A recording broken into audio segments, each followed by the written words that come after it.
Hey everyone, it's your host Larry Ryan here with a brief announcement before today's episode. Later this month, 515 The Ultra Podcast will be celebrating 5 years of podcasting. It's been a fascinating trip where I've had the privilege of speaking with many of the amazing people that make up the Ultra family. One of the guiding principles of who I spoke with on the podcast was that they were a part of the 515 community. Well, after 5 years, I've decided that I would expand that niche slightly. So going forward, I am opening the window to having the odd episode with guests from other parts of the ultra community. Whether that's ultra swimming, ultra cycling, or ultra marathoning, they will not have to have a 515 connection.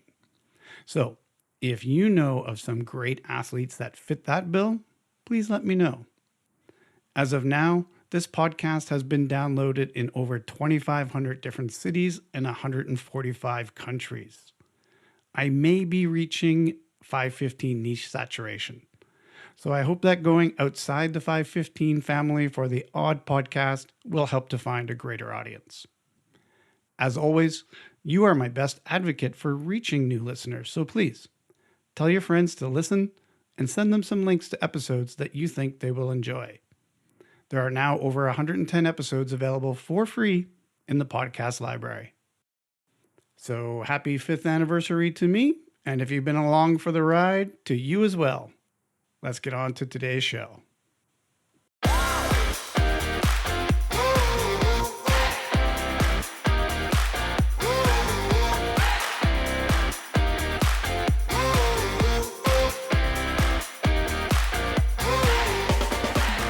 You're listening to 515, the Ultra Podcast, the show that invites you into the lives of people who make up the Ultra family. Here's your host for these conversations, Larry Ryan. Thanks, MJ. Today I'm going to do something that has never been done on this podcast. I'm going to speak to a person outside of the 515 community. But don't worry, she just goes farther. If you're ready to try something even longer than Ultraman, this one's for you. My guest today regularly completes more iron distance races in a single event than most triathletes will complete in a career. She has completed 7 DECAs with 5 starts the past year alone, and she's the only person to complete 3 double DECAs continuous. And she was the first woman to complete a triple DECA continuous and holds the IUTA record in that event. She also holds the women's world record for the most IUTA iron distances completed all time. With all of that on her resume, you won't be surprised to know that she's been inducted into the IUTA Hall of Fame. After battling a typhoon at the Taiwan DECA late last year, she announced her retirement. She is joining us today from her home in Vernon, British Columbia to discuss her career, that recent retirement, and what the future holds. Welcome to the podcast, Shanda Hill. Hello. Thank you, Larry. Hello, how are you?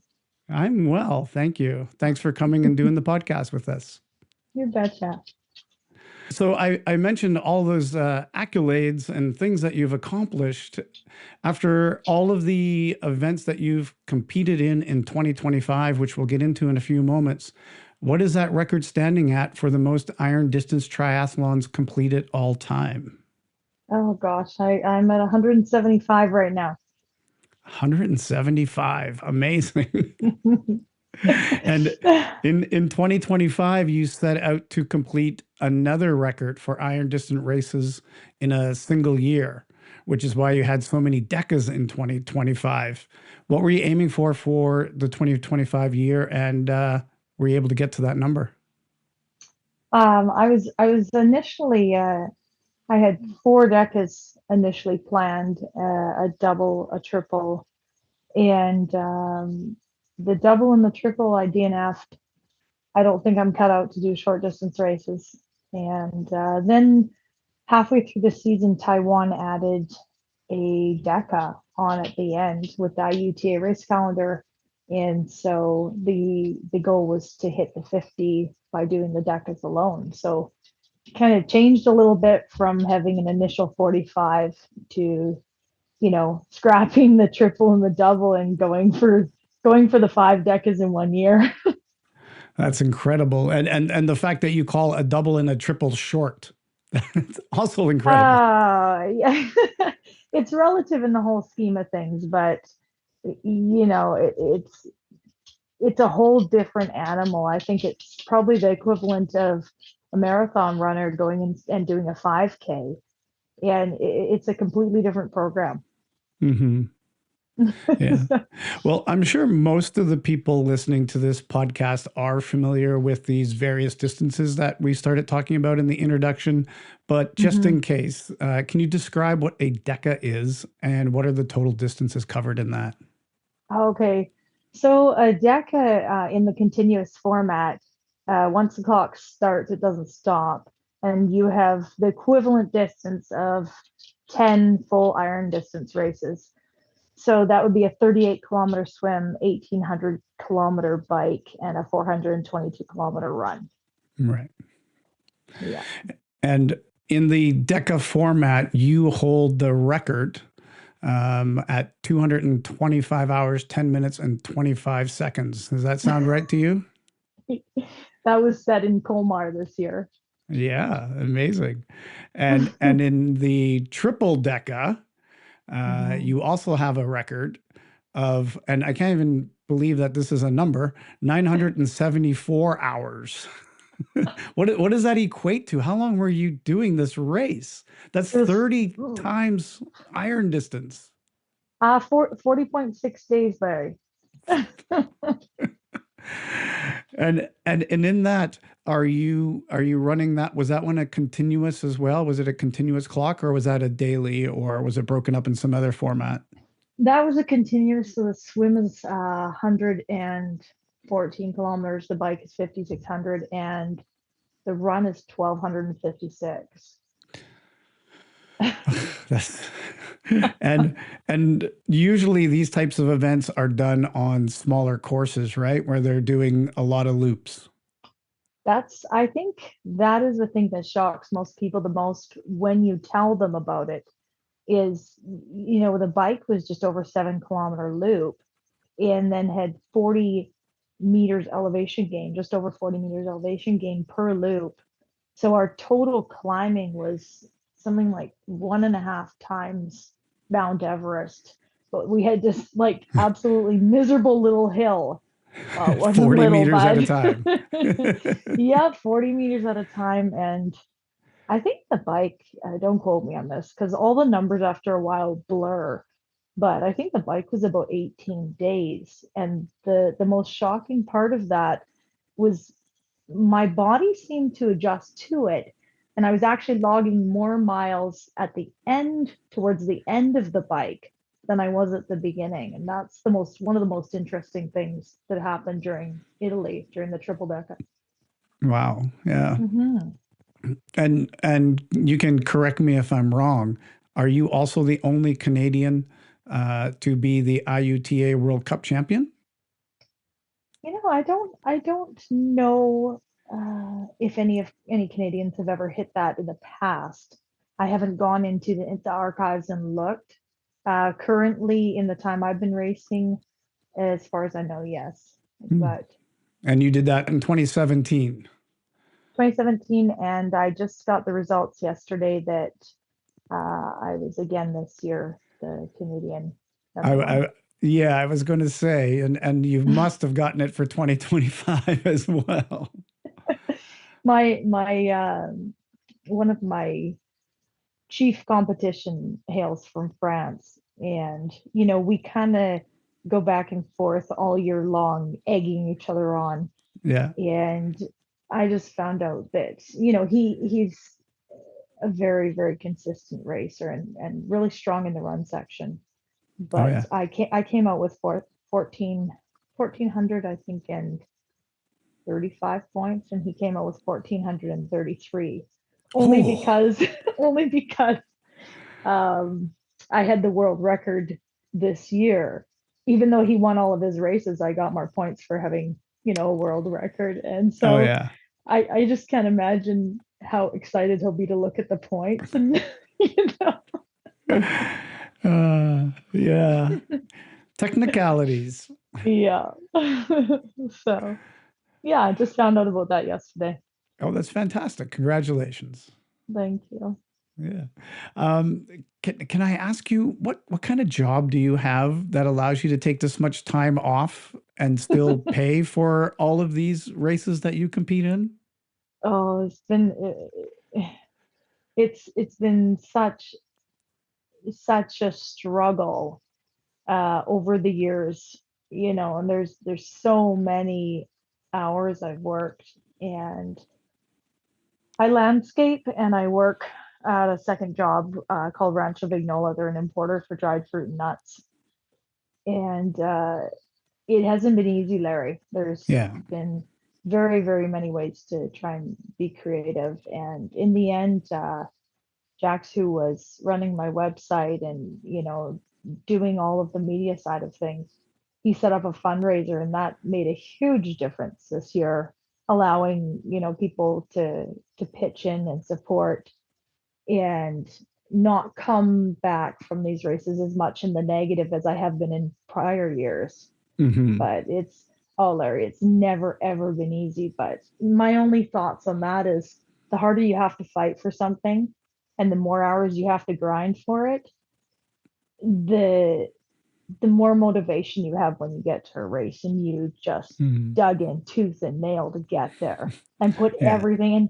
You go without a lot of things. That's the long and the short of it is, if you Yeah. don't have a six-figure income Yeah. and you have to really grind to make things happen, you just sacrifice in certain areas, and that's just is what it is. Yeah, yeah. I think probably obviously for a lot of the people that do ultra events and travel the world doing these things, they do Mhm. come from generally a higher income bracket, but there are people like you out there that do it as well. What do you think you've given up over the years to be able to pursue this? I try not to look at it like given up so much as in a social life or anything like that, because I wouldn't say I had a great social life in the first place. No, I'm joking. I have a really incredible ultra family, Yeah. and I do have quite a bit of balance at home aside from a lot of working, but you I don't know what a normal life is per se anyway. So I don't really know I don't know what I've given. I've never drank in my entire life. So I don't really have the same type of social life as some people might have, going out and having a beer or anything, because that's not something I've ever done in the first place, Right. Yeah. So Well, it seems to me that when you get into a position like you are in, where you showing your talent and you're one of the best athletes in Canada at the thing that you do, you would mhm. think, and probably in other countries, there is some support for people reaching to this level. But I know I mean, even Olympic athletes in Canada are grinding their own sponsorships. Have you been able to reach out or make connections with any sponsors? My sponsors that I've had have all been in kind, and so the starting block, they pitched in shoes and socks, and are really incredibly supportive this year. Rancho kicks in food, and yeah, Evolve, they kicked in oxygen therapy sessions, at cost. So I was able to have access to things I wouldn't have access to prior because they've helped out that way. So I'm just super grateful for that. But having a brother that traveled the national circuit on the Canadian snowboard team, seeing the struggle that he went through, and maybe I would say lack thereof for funding, Hmm. it's I've really gotten to pay attention to that quite closely. And for me, I just balance it, and I have to say I'm just grateful that I can do something like this, regardless of whether it costs me an arm and a leg, because how many people get to do something that they're able to do in the first place? I think I Yeah. would be entitled to say somebody has to pay for me.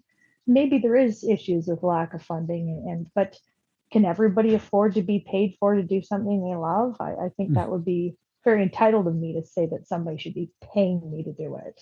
Yeah, yeah. So I'm just But grateful. yeah, and it is like you are in Vernon, and for the worldwide audience, that is just a stone's throw away from Penticton, which most of them will know as our triathlon capital in Canada. And there is a good community there as well, right? I'm sure, like you're saying, you've had your in-kind sponsors. The people Mm-hmm. will step up from time to time and help out when they see one of their own that is doing well. I think it's absolutely amazing that anybody would want to chip in to a sport like this that's so niche, that's, Hmm. it doesn't get a lot of recognition. So it's not, widely publicized for sponsors to be getting a bang for their buck, so to speak. Right. Um, and it's way off the beaten path for the traditional Iron brand distance. So Yeah. I'm super grateful, Larry. I'm just lucky to be able to have done what I've done. Yeah. And you were mentioning oxygen therapy. Is this something that's a regular part of your training and recovery? And what, tell us a little bit more about how you use that. Initially, my ex-partner, he looked into this because I knew nothing of it, but I had had some damage to my lungs prior, and then repetitively in the swimming pool, which has led to the coming the coming of what's happened this year with my retirement. But to backtrack a bit, he had looked into it and basically said, you need to look into this. I think it's really going to help the issues you've had with your lungs over the years. And that was how I got into oxygen therapy. And it's made a tremendous difference. I've noticed a huge difference with it. And so it's helpful for your particular case with your lungs. Do you feel like it also helps you to recover?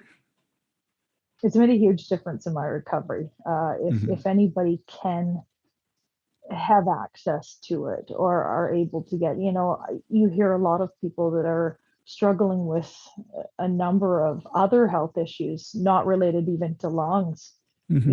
and just to help in general with some serious issues, cancer patients and people that are finding it really beneficial for their health too, regenerative wise. Hmm. It's been a real asset to a lot of people. So Oh yeah, it's yeah. definitely helped me. I'm grateful for it. Hmm.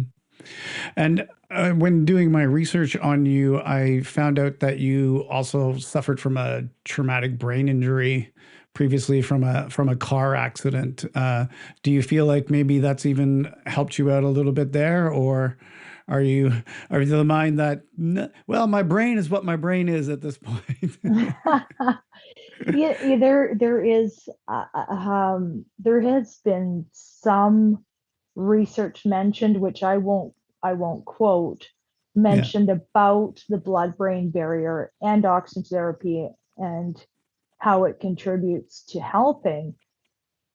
I notice a sharpness afterwards, and maybe from flooding that area with oxygen, maybe Hmm. forcing oxygen to the cells.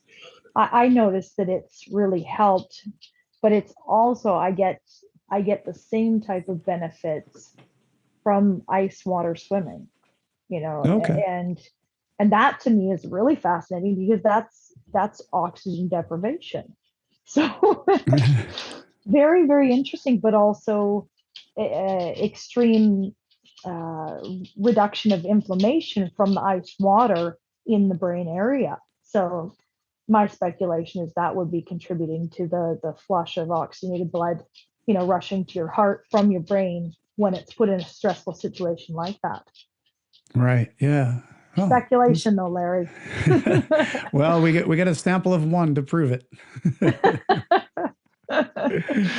uh, One of the things that people listen to the podcast for is they're always looking for, training tips and hacks and stuff like that. So, maybe this is something that other people want to try. I mean, everybody was doing the ice bath challenge there for a while. So there's Larry, got to I've be, been I've been doing routine creek dips almost every day when I come home from races, oh yeah. and ice baths all winter, swimming in the ice, and I've been doing that since 2014. There's an Mm, interesting story we can cover later to go with that.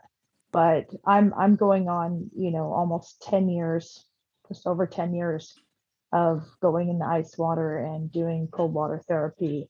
And it's been incredible for me. I mean, a perfect example is, we had 7 inches of snow a couple weeks ago, and I went out and I was shoveling for 3 or 4 hours. And my shoulder always feels like it's being ripped out of its socket afterwards. I go get in the creek, which is probably 1 degree right now. I running ice water. I get in that creek and I just immerse myself right up to my neck. Oh, wow. And the next day I'm functioning.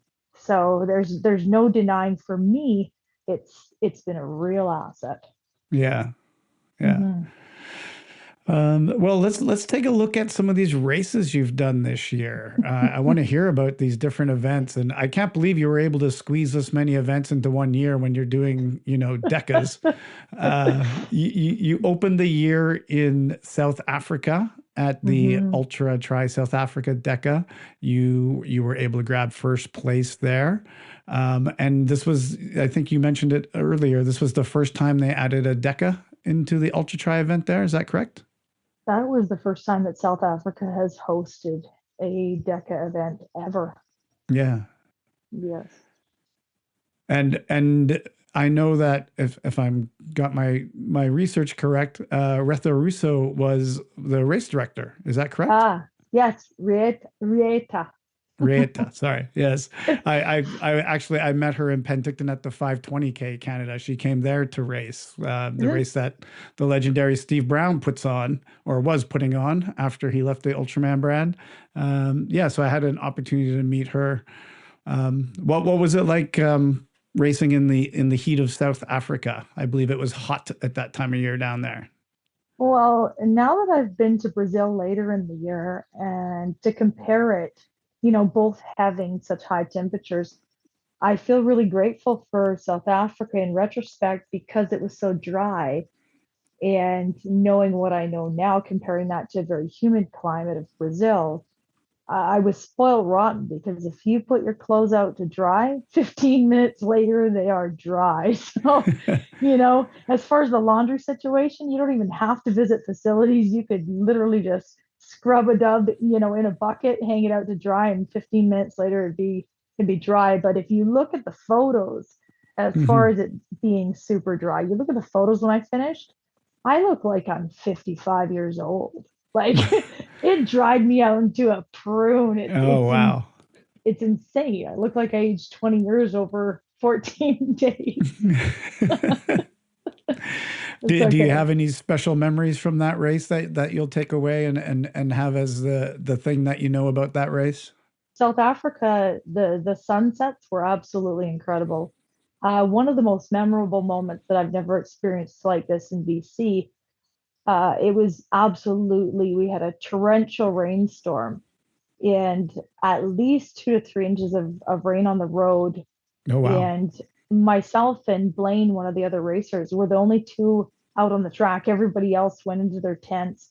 And I was laughing, because I felt almost, even though I'm on my bike, I felt like I was in a boat, because you're just watching your tire cut through a couple inches of water, and you're horrified, because you're thinking, what components of my bike is this destroying? you Right. know dirty water's getting into everything. But at the same part, you're super amused, because it's so warm that Mhm. the rain is very tolerable. But you could pretend that you're out boating, and You it's got a hard to giant wake describe. coming up Yeah, behind you've you. got a wake coming out from your front tire, and we just kept riding. I was very eager. I was in the overall lead at that point, with the men, and I Oh, was yeah. very eager to hold on to that lead. And so I just buckled down and just kept riding, and it turned out to be a really beautiful experience. And after that, the sun rose in the morning, and it was just absolutely gorgeous. So it was a Mhm. wild night, though, riding like we're, a boat in a river. And how far were you into the ride at that point? Were you getting closer to the end, where if your bike was getting damaged, it wouldn't have mattered as much, or were you right at the beginning? That was, I think it was about halfway, but Okay. my bike took a beating. I had to have all the cables replaced and everything else twice Mm. this year, because riding in wet, often there's a lot of fines that get in your gears, get in Right. all of your components. And yeah, I did my headset taken apart and rebuilt, but it's par for the course. But a lot of people don't realize, there's a cost of riding your bike that much and having to rebuild components, having to redo your cables, and Hmm. it all adds up. It's all Yeah. par for the Well, course you're riding a year's worth of riding for a lot of in people. one So race. yeah. They're gonna do their tune up every year at least. And a lot You of gotta do it people after. don't ride in 3 inches of water either, for day after day in, day out. Yeah. As we're talking about riding long distances, what's your secret for being in the saddle that long? How do you manage that? You just, it's going to hurt. It's going to be uncomfortable. The biggest difference that I've learned between when I started and now, when I started, I did my first DECA in unpadded gym shorts Oh, wow. on a hard saddle. And after 3 days of being in the saddle, I assumed that it was normal and everybody else was feeling the way that I was. I Right. didn't know about chamois butter. I didn't know about lidocaine. And I think about it now and I think I cannot believe, with the limited knowledge that I had, that I actually survived my first DECA, Yeah.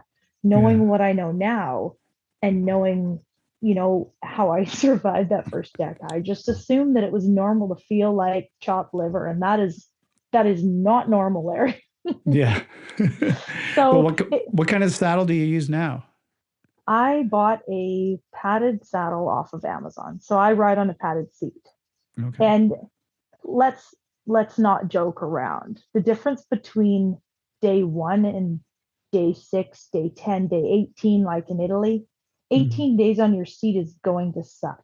And Yeah. you have Doesn't to just matter. decide, every pressure point after a while is going to hurt. The difference is I try and, change positions a lot more often, you know, Yeah. upright, semi upright, full on arrow. And if I can do that, you realize there's going to be pain and you just have to accept it and minimize it where you can. Yeah.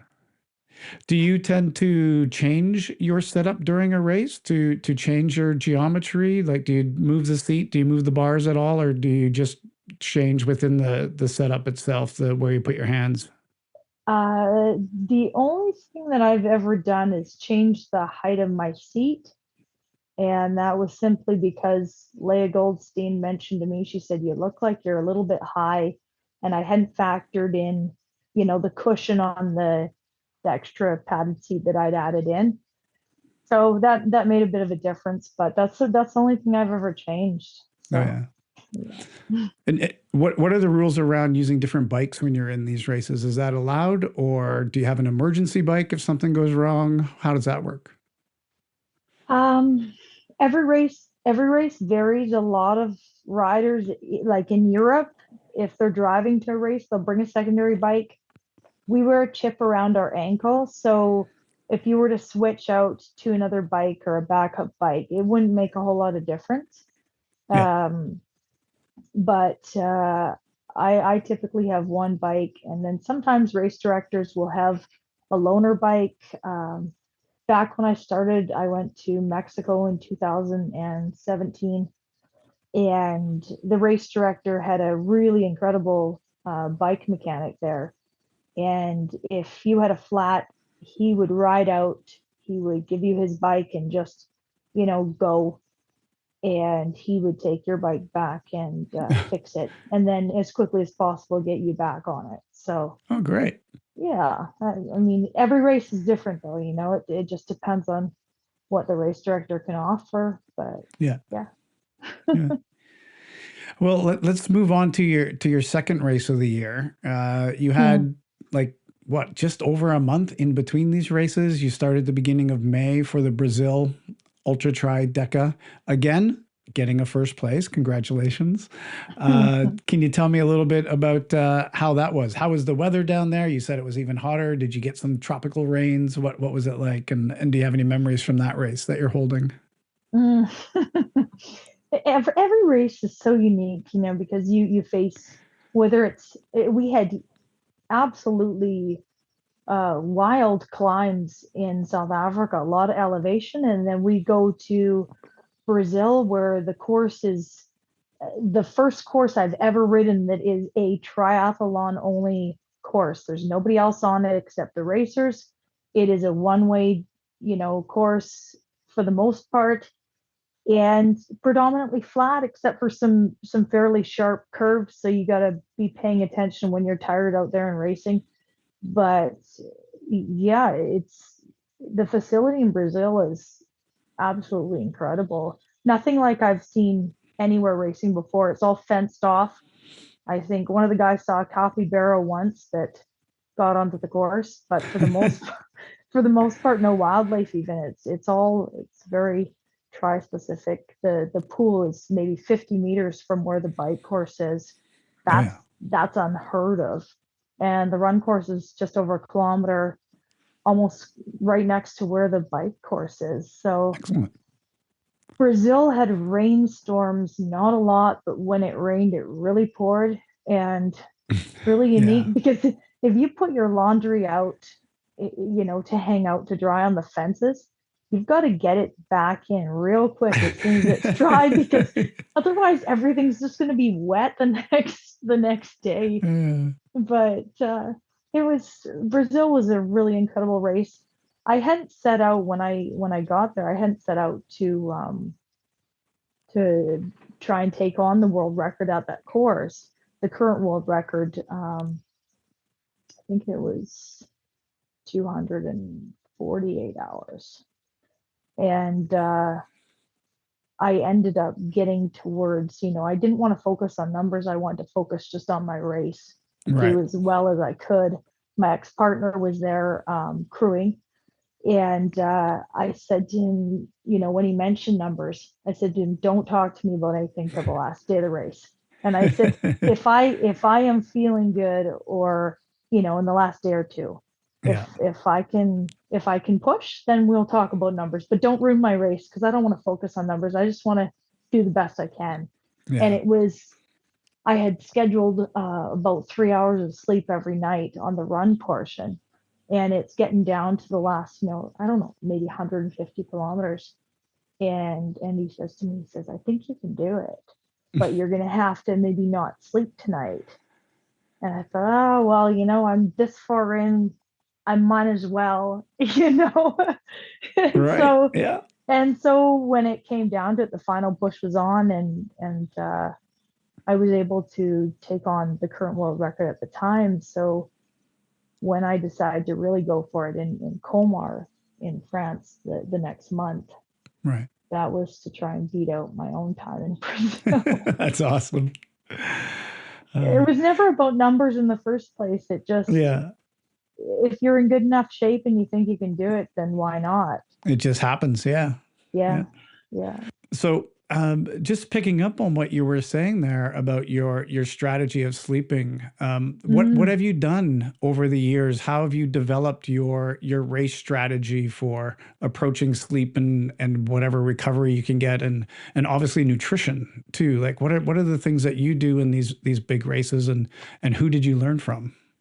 Over the years, Larry, my nutrition has changed so many times. And I think if you talk to me in 10 years, it would continually change because eh, I feel like from every single experience, I was able to take one thing or two things and continue to fine tune everything. And only recently am I really starting to get things down pat. Oh yeah, So I good for time to this retire. Oh, Larry, I didn't want to retire, Larry. I had Brazil planned, I had South Africa planned for 2026. Oh I yeah. it was not, I want to say, I have to look at it with gratitude. Otherwise, I'll just probably live every day with devastation because it's Mm, really I said I was going to go until I didn't love it anymore. Right. And I very much love it. I don't want to stop. And Mm. the hardest part is I feel like if I wasn't dealing with, the issue with my lungs and chlorine, my body, Larry, still could do some really incredible things. Mm. So it's a very hard thing. And the only thing that helps minimize my feelings about this is to just try and look at it with gratitude because nobody's guaranteed forever. Right. Yeah, Yeah. it's a Well, special subject. I apologize. I interrupted your thoughts on your learning your nutrition over the years.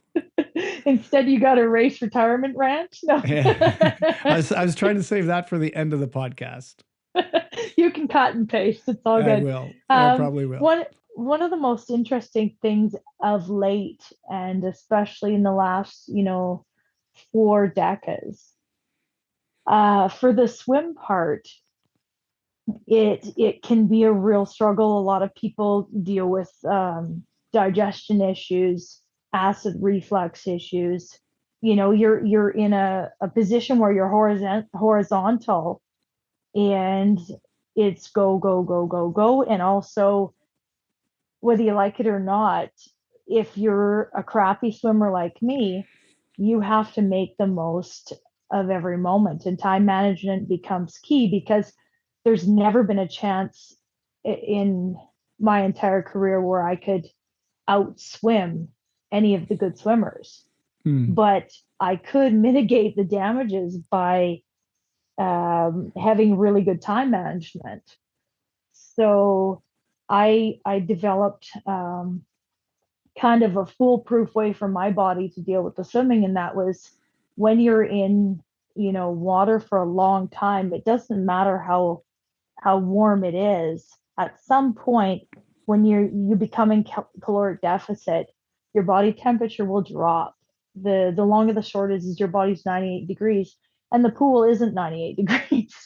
So with fatigue, with time, with sometimes being in an outdoor pool being cooked during the day, and then it cools a couple degrees at night. All of those things can drastically change somebody's race. And I started putting together what I felt was a really good solution for my body, calorie wise, Hmm. with an equal balance of carbs, fats, and protein that my body could easily assimilate. And that came down to soup. And so I would buy powdered yams, powdered carrots, and take powdered potatoes. I'd grind up cashews in my coffee grinder and use a veggie stock and put together this soup that was enough Mm. to keep me somewhat sustained. And when it was cold, warm, and also I'm getting, I would add nutritional yeast, I'm getting some B vitamins in there, and my salts, which are crucial. And that seemed to, for the last 3 decades out of the four, that seemed to be a really, really good mix for me to predominantly eat that as Yeah. my caloric base over the course of 18, 19, 16 to 22 hours. Hmm. And do you have any special dietary things that you follow? Like, are you a vegan or a vegetarian or? Uh, it's a bit more complicated than that. I was raised by a vegan mother, so that's a diet that my body knows best. I alternated between vegetarian, and ultimately when I race, I noticed that I had the least amount of inflammation when I don't do any dairy. Outside of racing, I can do dairy and it's not quite as harmful to my system, but it's definitely not as much of a conscious choice as it is. My body seems to function better without it. And Yeah. I do pay a price if I have dairy. So I kind of lean towards what my body knows the best. And yeah, so it's predominantly vegan, but Yeah. not super strict. I just know what I function best on. Probably Yeah. just because of the way I was raised. Yeah, that's just what your body got used to, and yeah, you can Yeah. function on it. It makes sense. Sometimes I think it would be much easier if I had a traditional diet and could just shovel in anything. But it is what it is, and you work with it, and Yeah, you just get used to it, and you do the best you can, right? yeah, yeah. The guy next to you is eating hamburgers and pizzas and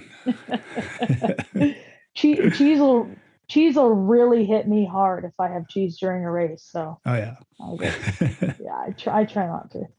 I, and the other part of that question was, what is the sleep strategy? You were saying that you can kind of make up your swimming sometimes with good time management. So what's your sleep strategy in these races? No, so I don't typically sleep during the swim section of the DECA. Yeah, but then a lot of it will depend on how harsh the weather conditions are, of what my sleep schedule is in the bike. But typically, starting out this year with South Africa, I was on a pretty rigid 3 hour sleep uh, per night or day, depending on when I was taking my sleep.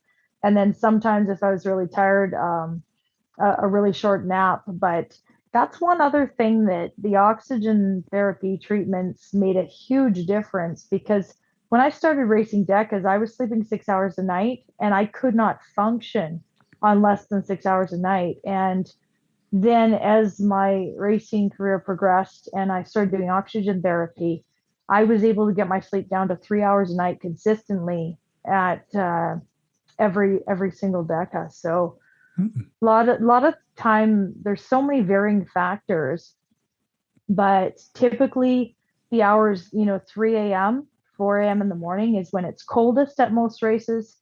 And it's also sometimes you'll base your sleep schedule around the fact that there'll be no other riders out there.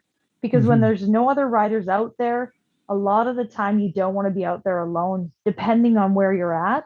Oh yeah. And that is if you break down, we depend on each other a lot as riders for, even say you're in a country with no cell service or no cell service on the course, Mhm. and you count on the other riders to let somebody know if you've got a flat on course. So Right. for the safety of each other, unless you're hell bent on breaking a record, then quite often when there's nobody on, you know, then you'll a bit of a break.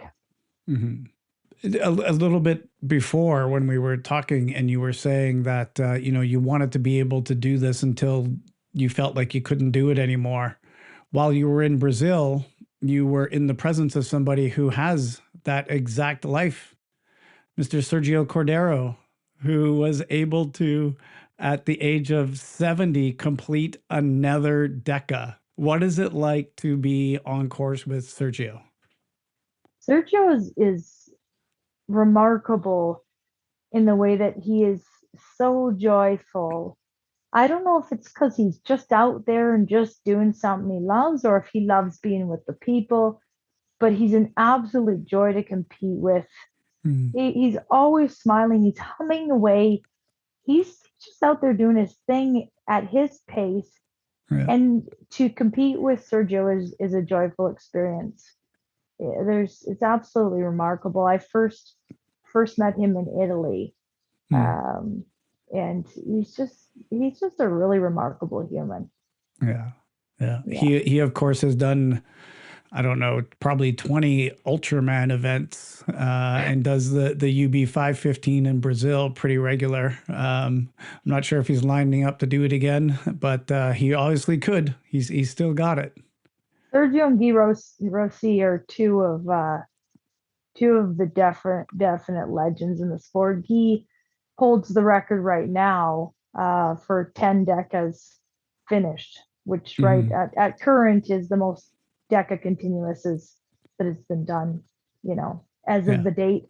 I imagine in the next year that Deca Dave will be passing him, but he still holds the current record. And I was privileged to race with Guy Rossi in his retirement race, his retirement Deca in 2018 in Mexico. Yeah. Yeah. The Remarkable. Yeah, I'm sure like when people talk about the Ultraman community and the Ultraman family, it's It's a little bit bigger than probably what your family is, and it's already small. So the people that you see are going to be very much the same people showing up, I imagine, quite a bit if you're doing this at multiple events. The ultra family at the long distances, DECA, double DECA, and triple DECA, it is definitely a select group, but Yeah. we have seen quite a bit of growth even in the time that I've been in the sport. And I think it's a real privilege to see that. And I also feel so lucky to be racing at this point in time because we're getting a mix of some of the very first guys out there still racing and haven't quite retired yet. And they're mixed in with some of the new generation. And Right. I've had the privilege of meeting a lot of them, and it's extraordinary. I feel so humbled in that sense, and I feel like I got into the sport at such a perfect time that I get to meet all these people. It's so Yeah. cool. Yeah, that's awesome. Yeah. Yeah. Uh, um, okay, well let's get off of Brazil. Your next event was the Double Ultra Triathlon. On your website, it was listed as a DNF. Was it a DNF or a DNS? It was DNF. Okay, so and you it, and you, it you was traveled all the way there. well, this was the thinking when I planned my race schedule out.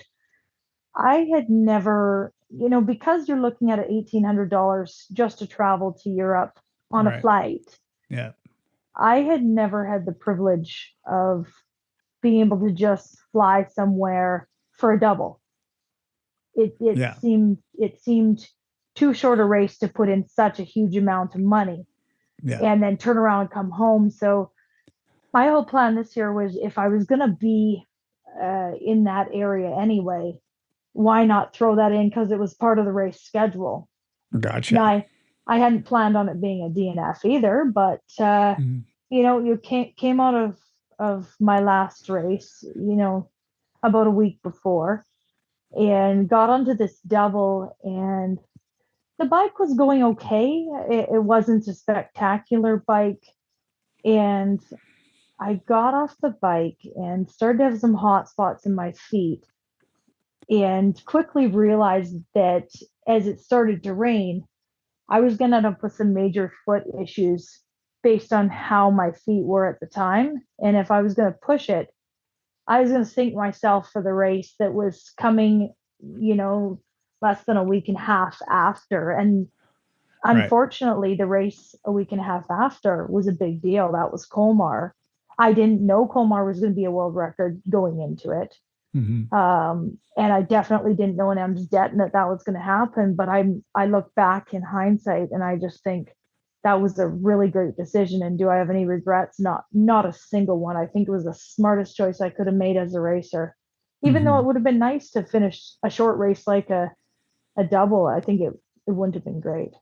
Right.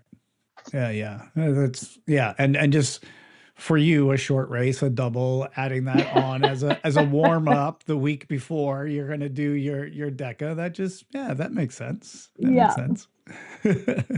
So that was Emsdetten, Germany, and then Yes. off to Colmar, France, just a week later for another continuous DECA.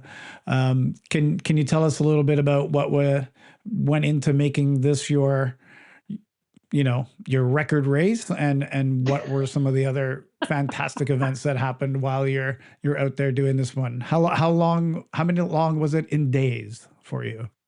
Oh gosh, just over 9 days, Okay. So in which 9 days, you must have at least nine great stories to share. Give us one or two. oh gosh. Well, it didn't rain once in 9 days, which is remarkable. And the other thing that's extraordinary is temperatures were hitting 32 to 34 degrees. Our Oh, humidity wow. is probably at least 70%.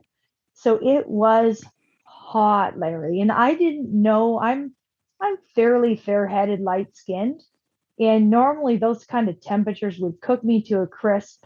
I still have no explanation how I survived that type of heat, especially you're living in a tent and you're cooking in a tent. Oh, yeah. So, you are in the sun all the time. we faced, extraordinary heat. I'm baffled that I didn't shrivel up into a prune. And I was going into, averaging, a couple hours sleep each night on the bike and really pushing hard. There's a fair number of other women racing, and for quite a while, it was me and another gal overall in the lead ahead of the men. And I was giving it a real go. And it was one day, I think one day before I was supposed to get off the bike, and I'd stopped just to refill my water and stuff. And just right off the side of the course, unclipped one foot. And I think I was just a little bit tired and went to unclip my other foot. It didn't unclip for whatever Oh, reason. I fell over on my bike yeah. and smashed my ankle into my derailleur and cut my ankle open. And I didn't realize at the time, I was more concerned that I'd smashed my knee into the cement. And I didn't realize that my ankle was cut open. So got up, thought, oh, my knee's going to be puffy tomorrow. That's not so great. And just got up, got my water, and then started riding again, not realizing what I'd done to my ankle, Right. because you're in a bit of shock.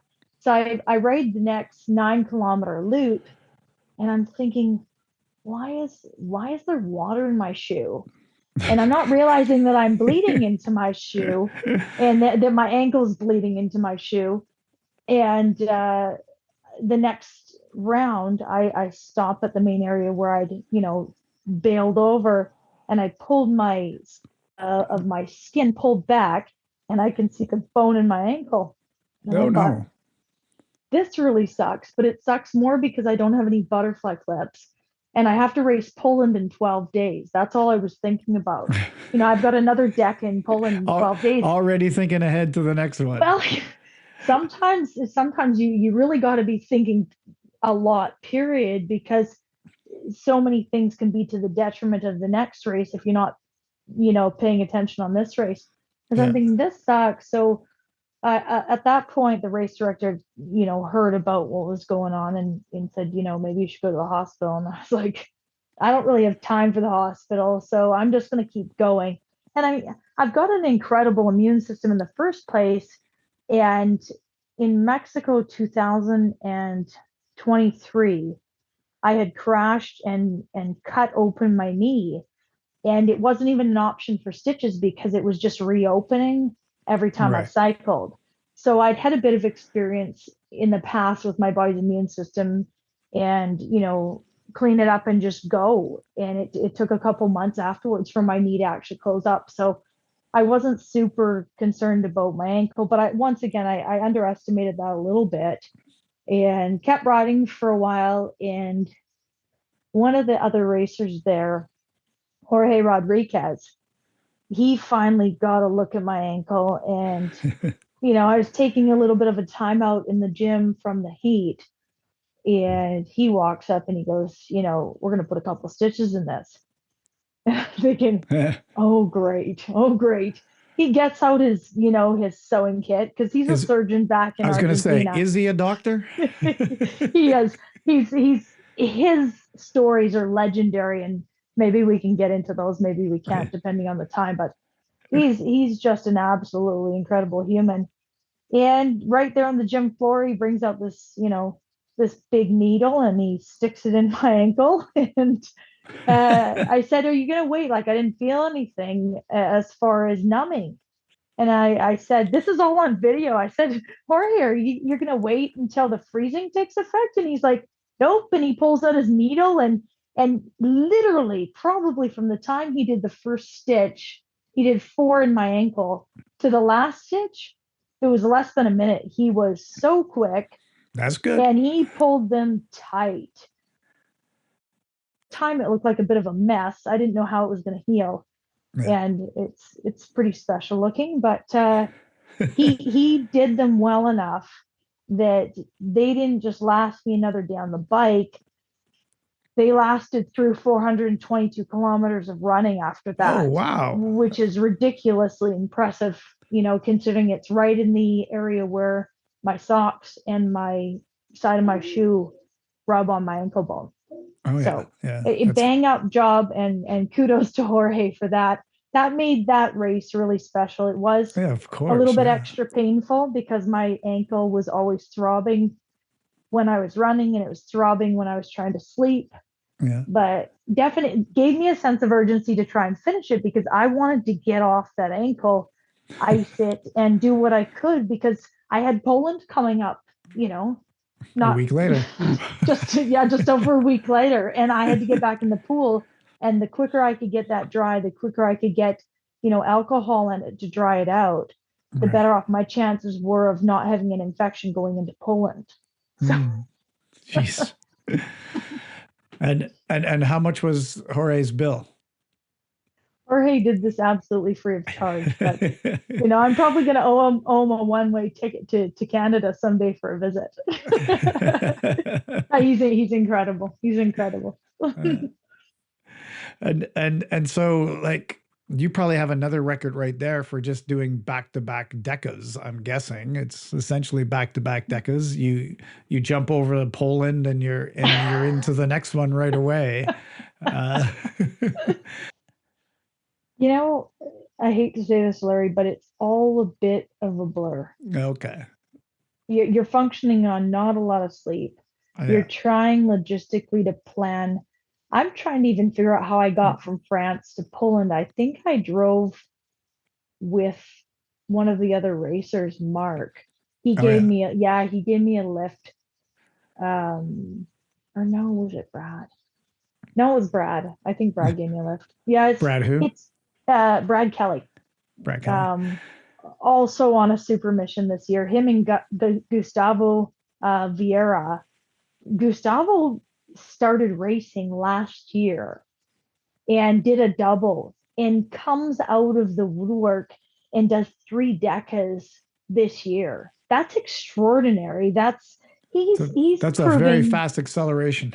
it's the limits that we set are on ourselves. Hmm. It is there's people out there breaking these barriers right here, right now, this year, and it's so cool for me to see because it just confirms what I've been telling people for so long is I don't feel like I'm extraordinary. I think I've just maybe I'm just a bit stubborn and willing to learn along the way. But anybody with reasonable health that decides they're going to go out and you know do something big, Yeah. I think quite often we set our bar too low when until we explore the possibilities, we'll never really know. Yeah, and I think that a lot of us are more capable if it was actually something we wanted to do because the component of your head and your heart matching, having that desire, that's a very big component in whether you finish or not is Yeah. are you all in? Are you invested in that race? So Yeah. it's a Yeah. big deal. And for you are literally invested in the race with trying to get to these races on more of a shoestring budget than what we were saying some people. So you Yeah. automatically have, well, I I'm invested in this race. I'm going to get to the end. The larger your sacrifice, quite often, the harder you have to work for it. Yeah. The more when you have those moments where you're like, I want to quit. And especially in the beginning of my racing, I Yeah. would just think, how many hours did you work to get here? And how many are you going to have to work to do this all over again if you quit? Yeah. So, and as I progress, though, you have to know there are some races that, you know what, some things you just have to know when to walk. Right. And I think that's the beauty of maturity is, you know, sometimes it's okay, I think, to make those calls. You just have to know yourself and know your body when to make those calls. Yeah. Yeah. Well, obviously, I mean, for anybody that's doing distances like you, it's such a mental game. And Mm-hmm. in the Ultraman race, you've got that at the end of the day, you go, you rest, you get a decent rest, and then you start your next day. But for Mm-hmm. someone like you who's doing loop after loop after loop, you have multiple opportunities when you pull into your camp to be like, is this going to be the last loop? How do you mentally keep that going? What's your secret? Ugh. Well, it's funny you bring that up because that is one of the things when people find out that you do things in loops. I say, you've got to find out what your motivation is, and that's part of the beauty of it. Is it breaks you down and makes you look at it. Why are you doing this? What's your motivation? And you have an opportunity every loop to go in your tent and call it a day, or waste time on the side of the track, or all those things. And you have to look at, what is my why? And I think the biggest motivating factor for me is I've been I've been in love with the entire process, treated it like a relationship where I've been all in and into the learning curve, into being there with the people, the joy of the experience.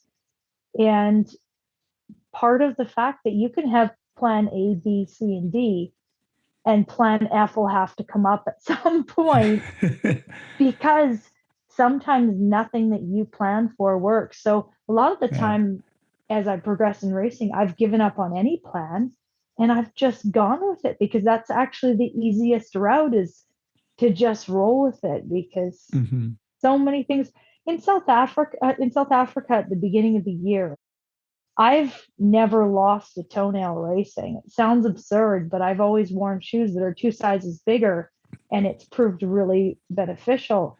At Yeah. the very beginning of the run section, I tripped and I kicked a chunk of cement, and I peeled my right toenail Mm. right up.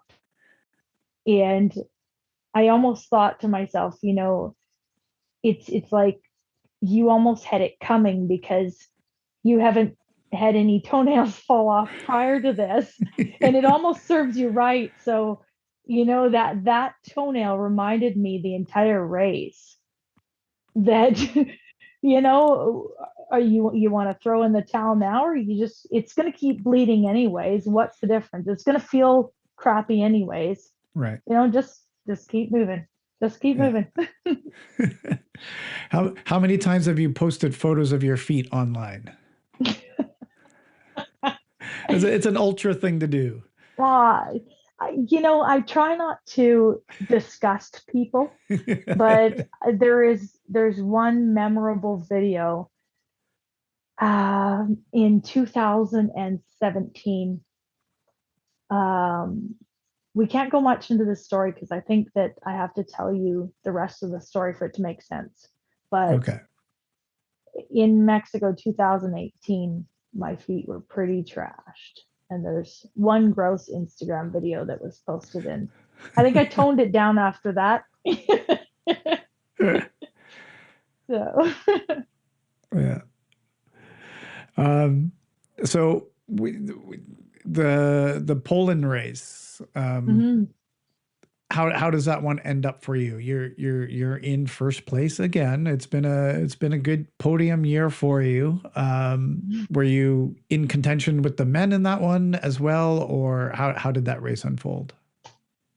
um, well, every race that year I'd been in contention with the men, Yeah. and on the bike especially. And logistically speaking, because I'd gone into Brazil, it had been really good. I bettered, my time in France. Obviously, I was going to go into Poland, and I was thinking to myself, you're in the best shape of your life, and you've had a little bit of a break, not a lot, but I was feeling good. Your body just adjusts. And Poland, for the first, couple hours in the swim, I was sick. I was throwing up. I Mm. forgot to take my anti-nausea. I don't swim without taking anti-nausea because I get car sick, I get seasick, I get everything sick. I just so I hadn't taken it in time, and I really paid for it severely. And then kind of had a really good comeback swim where the end of my swim was really strong. So I Oh yeah. was first out of the pool. and feeling good. Got on the bike, and it was reasonable. I was plugging away at it. A couple days into the bike, I think it was about halfway through, we had some, yeah, some somewhat serious winds.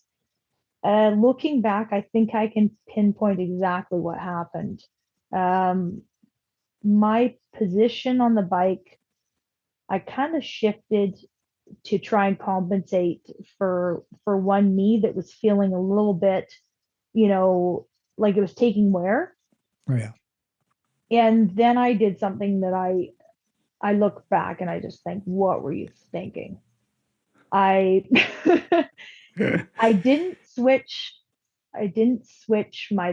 my pedals to flats till 3/4 of the way through, but I put on a pair of my Hoka running shoes and was trying to ride on my pedals in these super puffy running shoes Oh yeah. because I just couldn't stand the feeling of being locked into my clips anymore. What I didn't realize that I Did was you lose the doing, feel for the bike then? what I did was sabotage my entire run section because by trying to keep my feet onto the platform with these super bulky running shoes, Mm-hmm. I was putting a ton of wear and tear on my exterior parts of my quads. Oh yeah. So, but not really realizing it because I was still just really invested in the race and not paying a lot of attention to that, just thinking I could push through. I got off the bike and got onto the run, and I had nothing in my exterior stabilizers. Mm. They had been trying to keep my feet on the bike pedals Right. Yeah. Yeah. with headwinds and everything else. And kind of felt like my race kind of fell apart right then and there. And, on top of that, dealing with women's issues that routinely face women during racing. Yeah. And it just felt like kind of set me up a little bit for a disaster. Mm.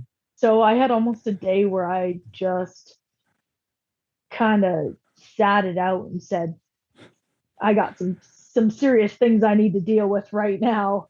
And fortunately, even though my initial plan to, grind out that race and have a really good time, that plan went out the window after kind of taking a bit of a step back and Right. regrouping. I was able to just say, hey, you know what? It's most important that I just finish this race, even if like I wasn't my stabilizers weren't killing me. There was just no Right. power in them because I'd used it all up trying to keep my feet on the bike. So on to plan F. On to plan On F. to plan F. And you know what? It wasn't like I was, hurt and injuring myself worse. It was just Right. things aren't working well, and the best plan that you can go with right now is to just finish. And Yeah. so it Can I ask you a wasn't. question on that? Is Yes. at these races, do they have masseuse people there? Can you bring your own crew person that can work on you, or is it you're relying on one of those Theraguns? What's the rules on those sorts of Um, things? I would say yes to a couple of the above. So yes, some of us bring the massager guns. Yeah. I bring one. It's been one of the most beneficial things that I can do. I use it on the bike too. When I come out Oh, of the swim, well, because so much of what you do, like brushing my teeth for time management, my brushing my teeth is done on the bike. I floss my teeth on the bike, brush my teeth, eat on the bike. Anything you can think of, I do on the bike.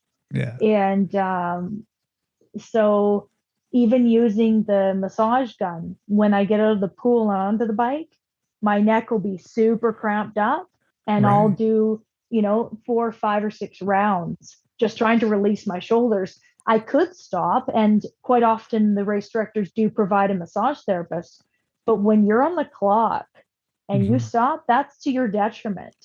And quite often, when I'm wanting to do well, time management wise, Yeah. you have to remember every second counts. And so even if a massage therapist is provided, it's, you better be getting your sleep while you're getting a massage, if that's how it's going to go. So Yeah. in Poland, we had a massage therapist that she was one of the best that Mm. I've ever had. And if I go back to Poland for a visit, I'm going to 100% hire her and use her again. But she Yeah. was just incredible. So yeah, does that help answer the Yeah, question? absolutely. Yeah.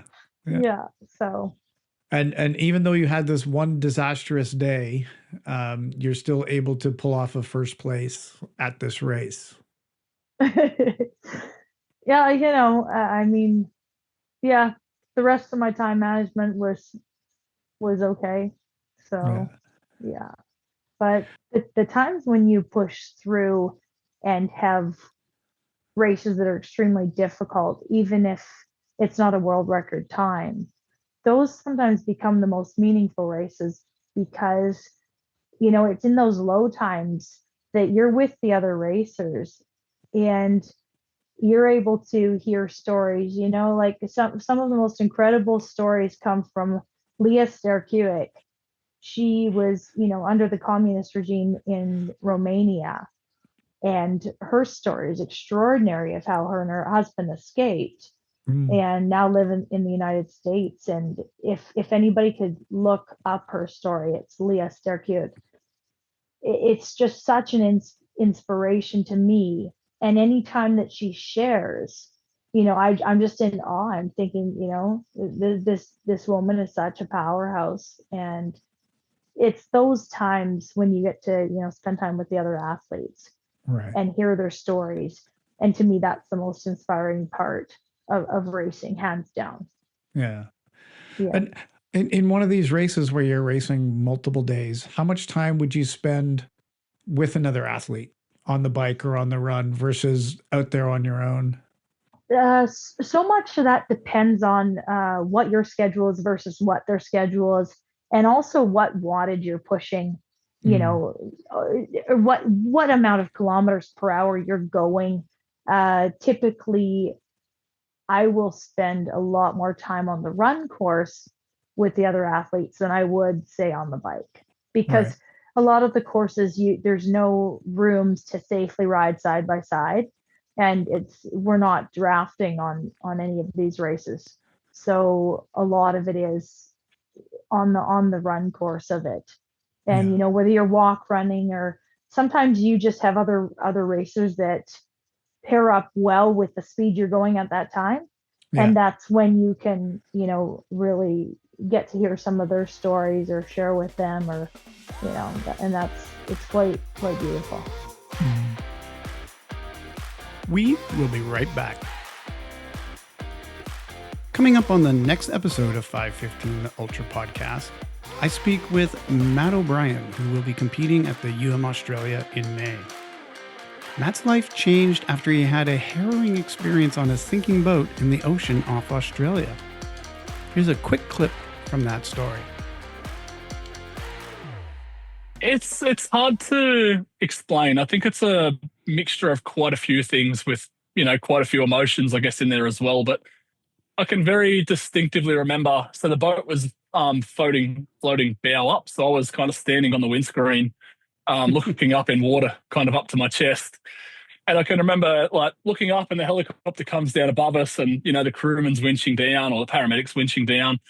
And I can remember looking back towards the coast and there was like this amazing sunset. And as traumatic and as terrible as the circumstances were, there's also that small part of you that kind of has to take that in and go like, this is actually quite incredible, like thankfully most people would go their lives without experiencing something like that. But it was hard to kind of not take in this incredible sunset and then this massive helicopter above you.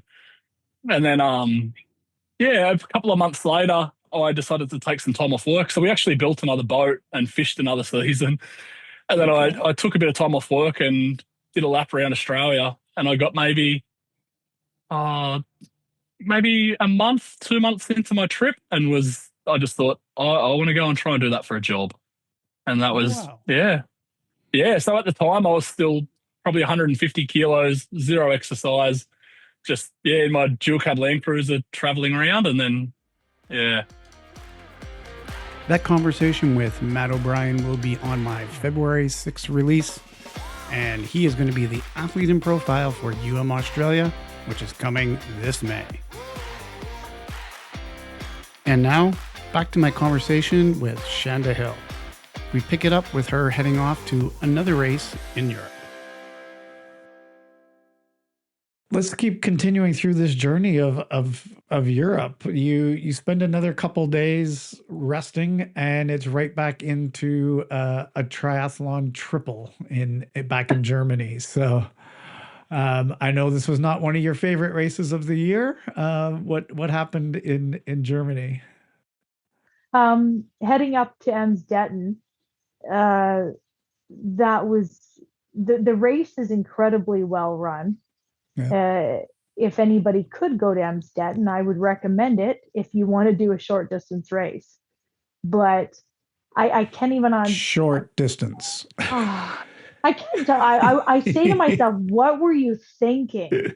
You have no business doing a triple. Your muscles are ready to do a DECA, and you're asking them to go from a marathon distance to a 5K. It's ridiculous, and I know better. So shame on me for even playing that game. Shame on me. You know what? The long of the short of that race is some races, Larry, you can get away with, women's issues. Yeah. And I happen to be lucky enough to go into the swim in 18-degree water. And that was the morning of, my women's day. Right. So I struggled through the swim, and I was cold and I was miserable and I was cramping. And I thought, okay, I made it through the swim of this distance I hate so much. And so got on the bike, and I think it was between 9 and 11 hours in, and it was freezing cold and raining consistently, and I was really cramped up. Yeah.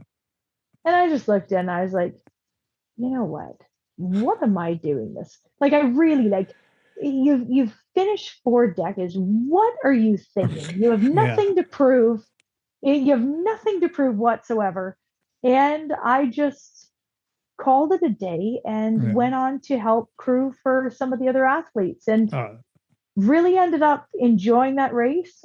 David Clamp's daughter, Harriet, was there. I really enjoyed her company.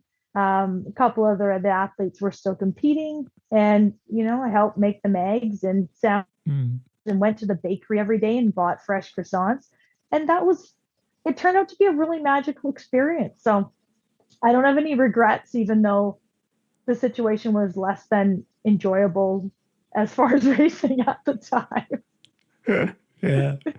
Well, another friend of yours was on the podcast recently, Marius.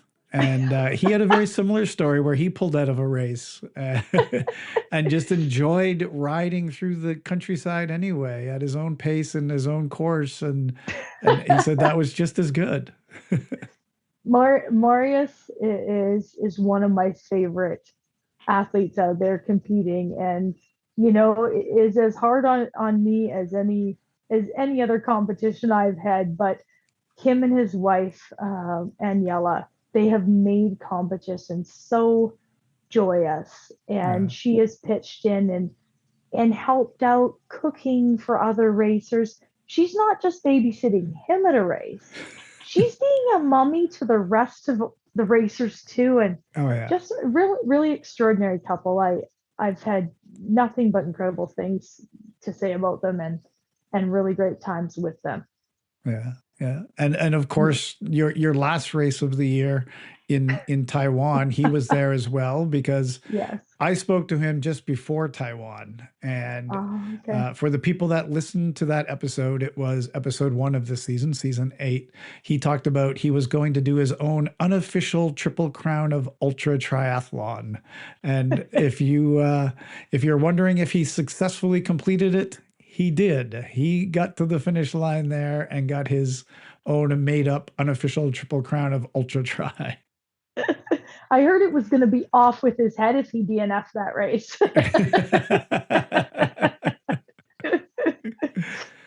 His wife was there cooking the entire race, even though the race director did above and beyond to feed us, Oh yeah. like copious amounts of food and incredible amount of volunteers at that race. That was Taiwan is an extraordinary race. And that was a first time race as well, was it not?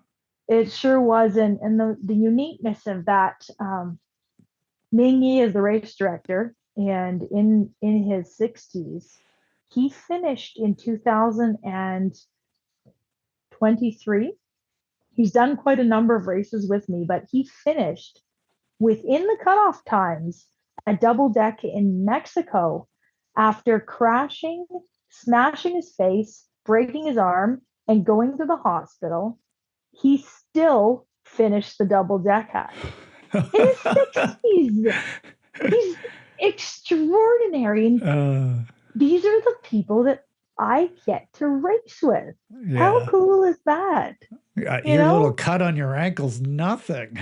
It's nothing, because not only has Ming Yi finished a race with a broken arm, but Leah Sterkiewicz in 2023 as well crashed in Switzerland and also broke her wrist and finished the bike and the run of the double decker there and still finished. That speaks volumes of these people. It's incredible. There's a lot of mind over matter there. Yeah, another race that comes to mind really quickly. Ronnie Rossler DNF'd the double decker with me in 2019 for a couple different issues he really struggled with. He came back in 2023 and finished second overall at the double deck in Mexico. And that was extraordinary to watch him come back and persevere and finish that race when it had been on his list of wanting to do that. That was to watch him finish that race for me was really, really special. And I'm guessing that's probably another one of the reasons why you do this is not for your own finishes, but just seeing all the friends race after race and seeing their accomplishments and being able to share in their enjoyment. This is one of the biggest struggles that I have, in winding this down as far as myself competing, retiring is the hardest thing is where does that put me with my ultra family, and how can I still maintain contact? Am I going to go back and help crew somebody, or do I have to create a race here in Canada where they can all come here, because you don't lose that sense of wanting to be around these people that you find very inspirational. You just have to go, well, where can I fit this in, and how can I bring them all together? Can we create a race that doesn't involve swimming in chlorine? Well, you have a pretty big lake there. Oh gosh. But the last word that I've heard is that insurance won't cover. I think I heard this at some point from one of the race directors. Insurance will not cover athletes swimming overnight in a lake. And so I haven't looked into it enough to see if that is something that applies here in Canada. But, freshwater swimming would be incredible. If you had a lighted course in the water, that would be amazing. Yeah. Just put like 100 drones up to follow around. You know what? Every racer could swim with a lighted buoy, and if anything goes wrong, you know where they are. Yeah. Anyway, we'll strategize later, Larry. And a GPS chip, obviously. Right. Yeah, there you go. Problem solved. Yeah. Well, let's talk a little bit more about this Taiwan Ultra. I understand it was a very beautiful place where they held it. There was like one of the temples or something was like the main race central area. Can you tell me about that? The easiest way to describe it, because I had an image in my brain going into it of what it might be like. It's basically a couple football stadiums in size, and they've got these 40-foot high statues guarding these palaces, and there's the main temple in the main area, like a football field in itself, Right. And then off to the sides, there's almost like a temple that's hotel accommodations on both Oh, sides of the main temple. So we were staying in one side of that uh, secondary part of the temple, and it was like hotel rooms, and that's also a first for me. Like in no Poland, tent. we stayed in the race director's home in Poland, and I thought, this is posh. We've got a shower, close by. But Taiwan just upped the ante because nowhere have I ever had a race that was free. We still don't know how that was paid for, and apparently it's not polite to talk about it, so I Oh, just yeah. won't. But we have no idea. And to have free accommodations, when I didn't finish that race, I could have, booked a flight home. And I thought, I'm never going to have an opportunity in my life to rest in a hotel room and have no obligations. I don't have to work. I can just help the other racers out and lay in my bed. And I Nice. took 100% full advantage of that to rest my body and really relax and try to enjoy it as much as possible. So Yeah. Well, I was following that race because I wanted to see how Marius was doing in it, and it got interrupted by a typhoon. So that's a you've had a lot of first. weather this year. Plan A, B, C, D, and E. Yeah. Uh, yeah, that happened. That was going into day two of the bike, I believe. Yeah. Everything does kind of blur, so I'm not going to give exacts, but Yeah. I know it was midnight of one of the days that the race director got the call from the Taiwanese authorities that everything would be put on hold, Right. not just our race, but everything in general. And everybody was to clear the streets and vacate all premises and go inside. Right. Yeah. And that was from midnight of that one evening until midnight of the next evening. Mm.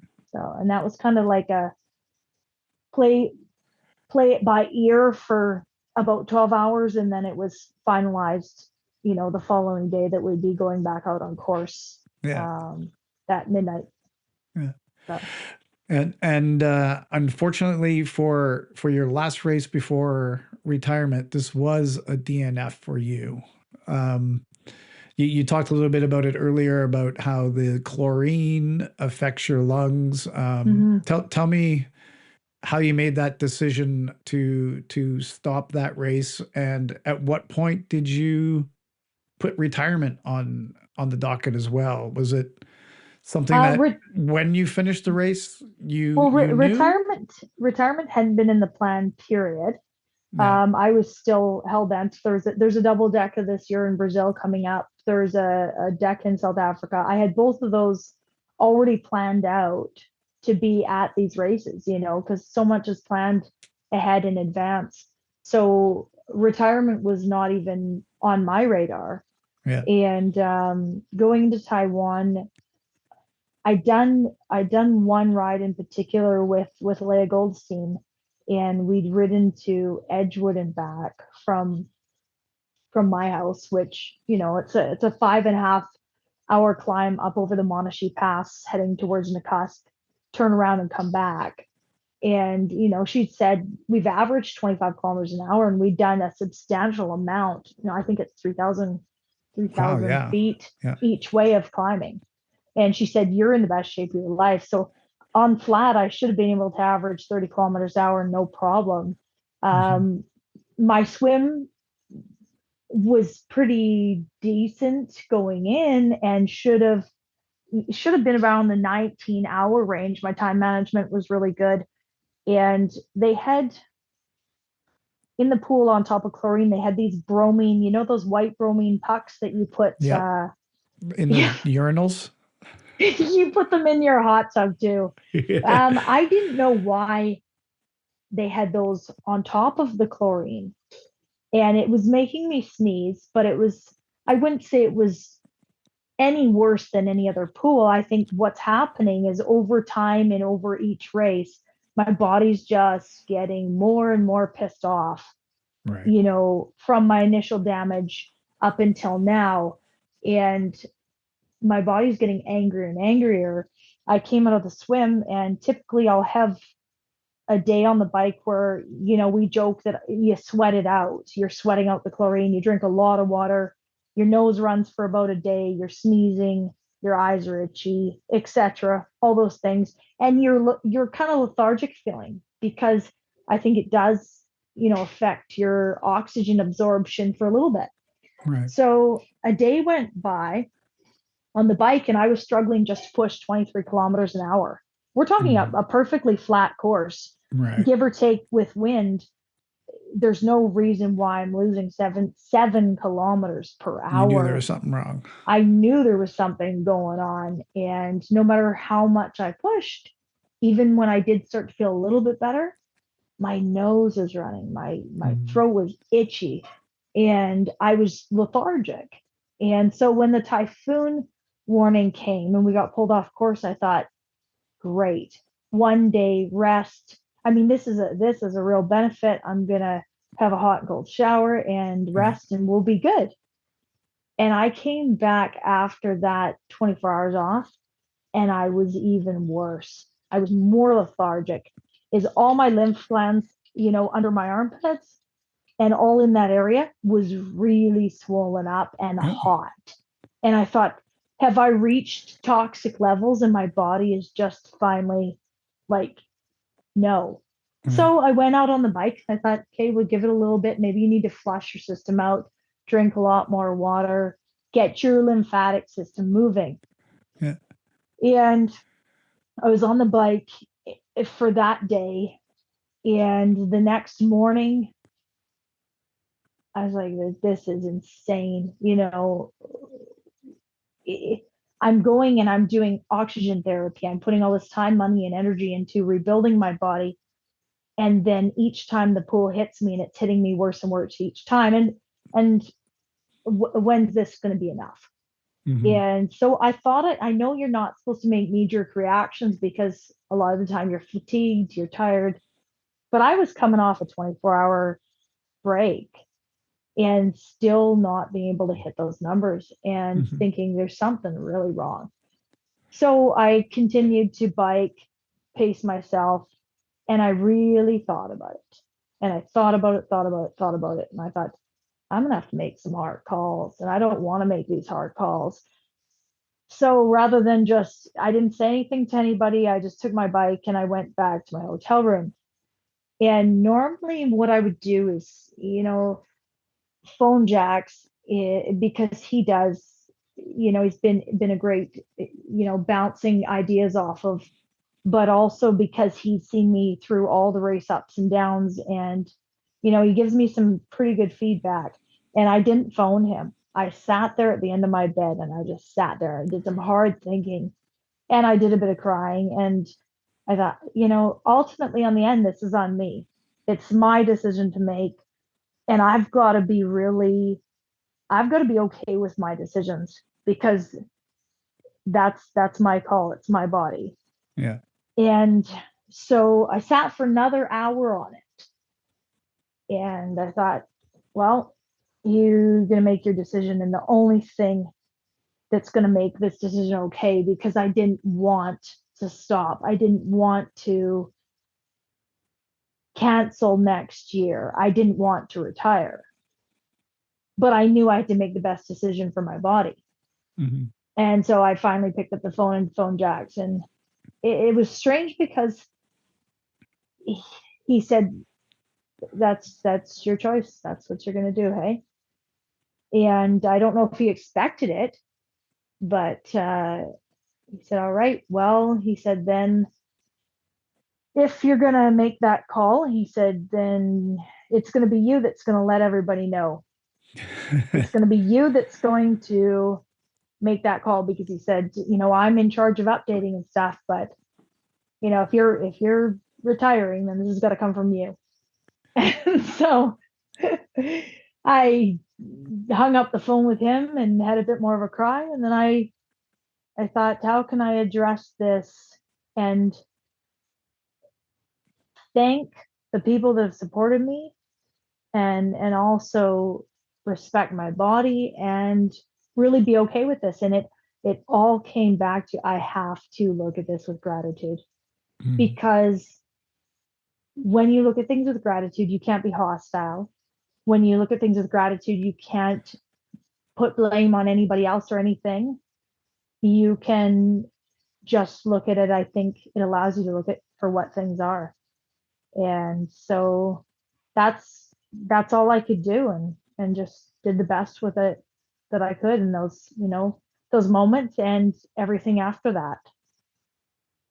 Hmm. Yeah. Um, have you given any thought to, there was a medical issue involved that was outside of your regular lung problems, and that maybe you can find that out and continue? Or were you convinced, like, your body and it's time to call it? Um, if I can respond to that the best way possible, knowing my body, knowing the chlorine issues, Yeah. that is, I'm 100% convinced that that is the issue.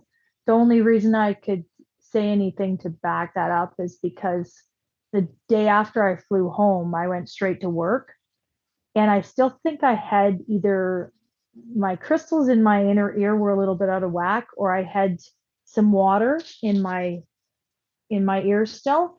And the day after I went to work, I woke up the next morning and I was super dizzy. And I thought, oh, great. Well, you can't drive to work. So I got my son to drive me to the hospital, and they did a ECG. So they checked my heart out. There's no irregularities.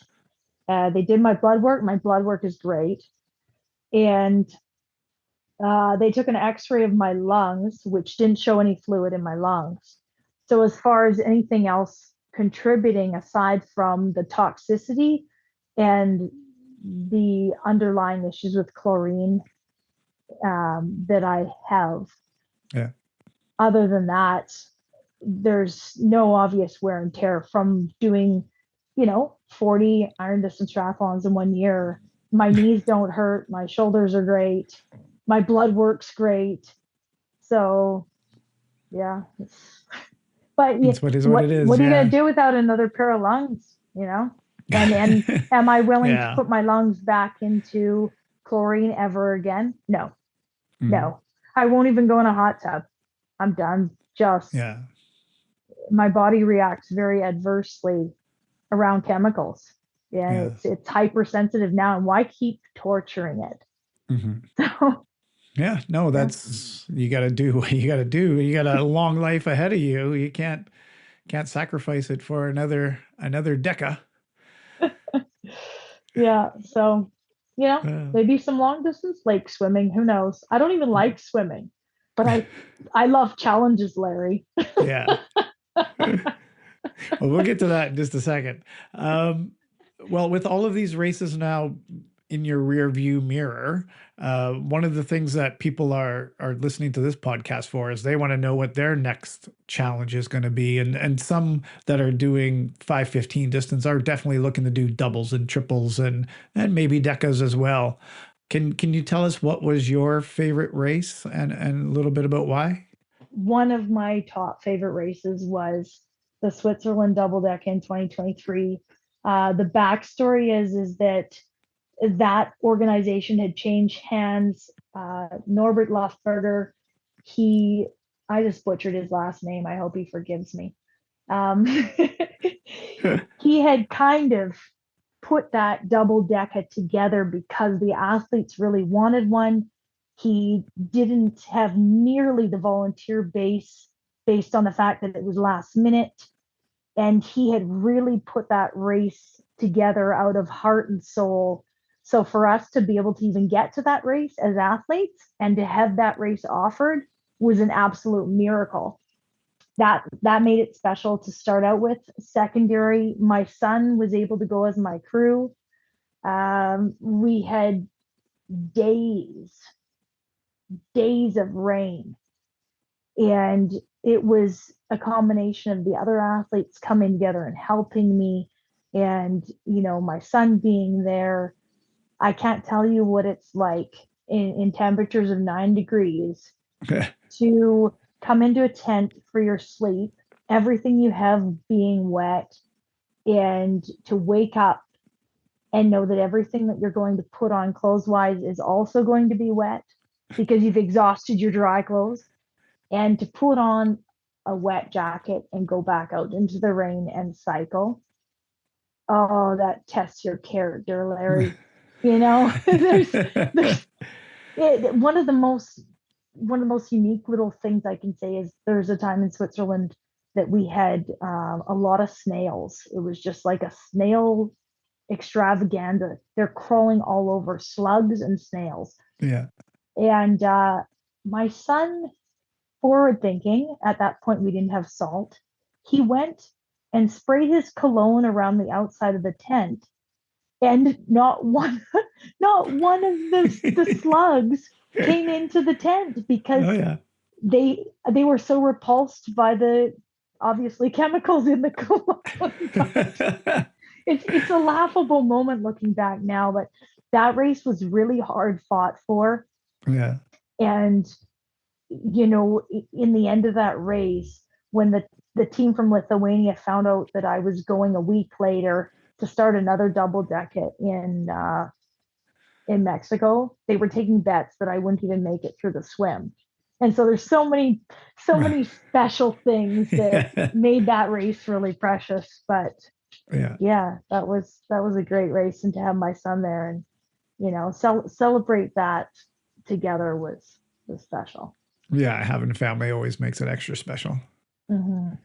Yeah. How about the hardest race? What's been the hardest race you've had to do? There's many races where things were hard. I think the following race, oh gosh, there's two that are standout. So let's start with, we'll go back to the double deck in 2023 after Switzerland. Okay. But a race that I feel was really, really hard was 2017. And I'll just tell you the whole story and I'll make it quick. I had done a deck in Switzerland in August. And my only other race that year was a triple because I hadn't done a triple yet. So I was like, I'm going to go back and do the triple distance. Okay. And I flew to Virginia a month and a half later to do the triple. Ended up finishing the triple. My dad was there with me, and our flights were booked back home. We were in the Richmond airport to fly back home. I'd watched them load my bike box onto the plane. You're gonna love this story. This is precious. And so they loaded my bike box onto the plane, and Michael Ward from Guernsey, he's been one of my mentors since day one. He's a dear friend of mine, and he's promised to come to Canada next year to visit. So I'm holding him to it in your podcast here. And all right, Michael, you heard it. Michael Ward. And he had been speaking to me because the following week, seven days later, he was starting the DECA in Mexico. And he'd been like, why didn't you come to this DECA? You're missing out on all your fun with your friends. And you know, the whole peer pressure thing. Right. Yeah. So I watched my bike getting loaded on there. And at some point, I just thought, I want to go to Mexico. And I expected, some things work together sometimes and things fall into place and you can't explain why. Well, one of them was my mom had already been babysitting my son since Switzerland that year and also with the triple. And so I fully expected her when I phoned her and said, I want to go to Mexico and race another DECA. That's unheard of. 2 DECAs in 1 year back then. Yeah. That was unheard of, plus a triple. And I expected her to say, no, I won't babysit. And I put this forth to her because my dad said, you'd better ask your mom. And she said, yes, I'll babysit him. And I thought, no way. Okay, now I got to get hold of the race director. And I didn't know Beto Villa at the time. And he was putting on that race. Yeah. And I got a hold of Wayne Kurtz. And between those two guys, they got me into that race. And I went up to the counter, and I had an hour before I was flying out of there. I went up to the counter and I said to the flight guy, I said, I've got an emergency. I needed to get my bike off that plane. And he looks at me and he's like, well, what's your emergency? And I told him, and I think he thought I was probably lost my mind because I explained to him what I was trying to do. And he immediately went forth to get my bike and my luggage off of that plane. Oh, nice. And then I'm sitting at the Richmond airport. I don't have a plan B. I just need to get to Mexico now because the race director is letting me into this race. And what made that race so hard is my feet. I didn't know a lot about foot care at that point. The triple had trashed my feet. Blisters wise, I had some pretty deep blisters that I didn't know. They hadn't I don't know how do you say it? They hadn't showed themselves yet. Right. And so I had some in deep under the callus on my foot hot spots. Wow. And when I went to Mexico in the cooking hot weather, by the time I got not even halfway into the run section of that DECA, I had to date the most painful under my thick callus blisters that were pushing on my bone. And I can remember the feeling like your bone was breaking. And at some point, over 100 kilometers to go, I went up to one of the guys and I said to him, I said, give me a knife, because if I don't cut my feet and relieve the pressure of these super, super deep calluses, my bones are actually going to physically break, because that's how much pressure was on my bones. You pulled the Rocky? Cut me, Mick? Cut me? Oh, you just wait. It gets better. Laurent, also the race director from the Bretzel Triathlon in Colmar. Yeah. He had a doctor there, and they were able to get a couple guys to sit on me without any pain medication. Oh, and yeah. I was laying face down, and they sat on top of me. And that is where I was saying that really gross foot video. Yeah. They cut open my heel and they cut open the front of my foot. And they were able to, if you look at the skin in that video, it's on my Instagram way back at the beginning of my racing, the skin is literally that thick. Oh, wow. the size of a thin sheet of cardboard. And you can see in the video him peeling it back, and you can see how deep the blister goes, and it's absolutely insane. I don't know how I finished that race. Well, I'll have to put the link on that one. Oh man, it's awful. You need to find it, because that video goes down as I don't know how I finished with that type of blisters that were that deep into the bones of my foot. Oh, wow. But the neatest thing is when I came home a couple weeks later, all of the skin, the entire soles of my feet and the sides of my feet, it shed off like a snake. And it was, to me, the most extraordinary thing, because your body can regenerate. And I have my feet look absolutely normal right now. I don't have any scars on my feet. Scarring. And it's just so cool. The body's regenerative, capabilities. So that was number one. Number two on toughest races, Mexico 2023 double DECA. So coming out of the Switzerland double DECA, I had a week to get to an entirely different continent, logistics, bike, everything else, and start the double DECA there. In the swim, I had hallucinations. I thought that the pool was not only curved, which it wasn't, but I thought there were snakes all over the bottom of the pool. And it's bizarre, because what you're thinking isn't real, but it's almost like you don't want to put your feet down the bottom of the pool just in case you're wrong. It's a very hard thing to describe. And I think my swim time was about 56 to 58 hours. And we'd had cooking hot temperatures during the day, and all of those things, dehydration and heat, and it all plays into the overall scheme of things. The swim was hard.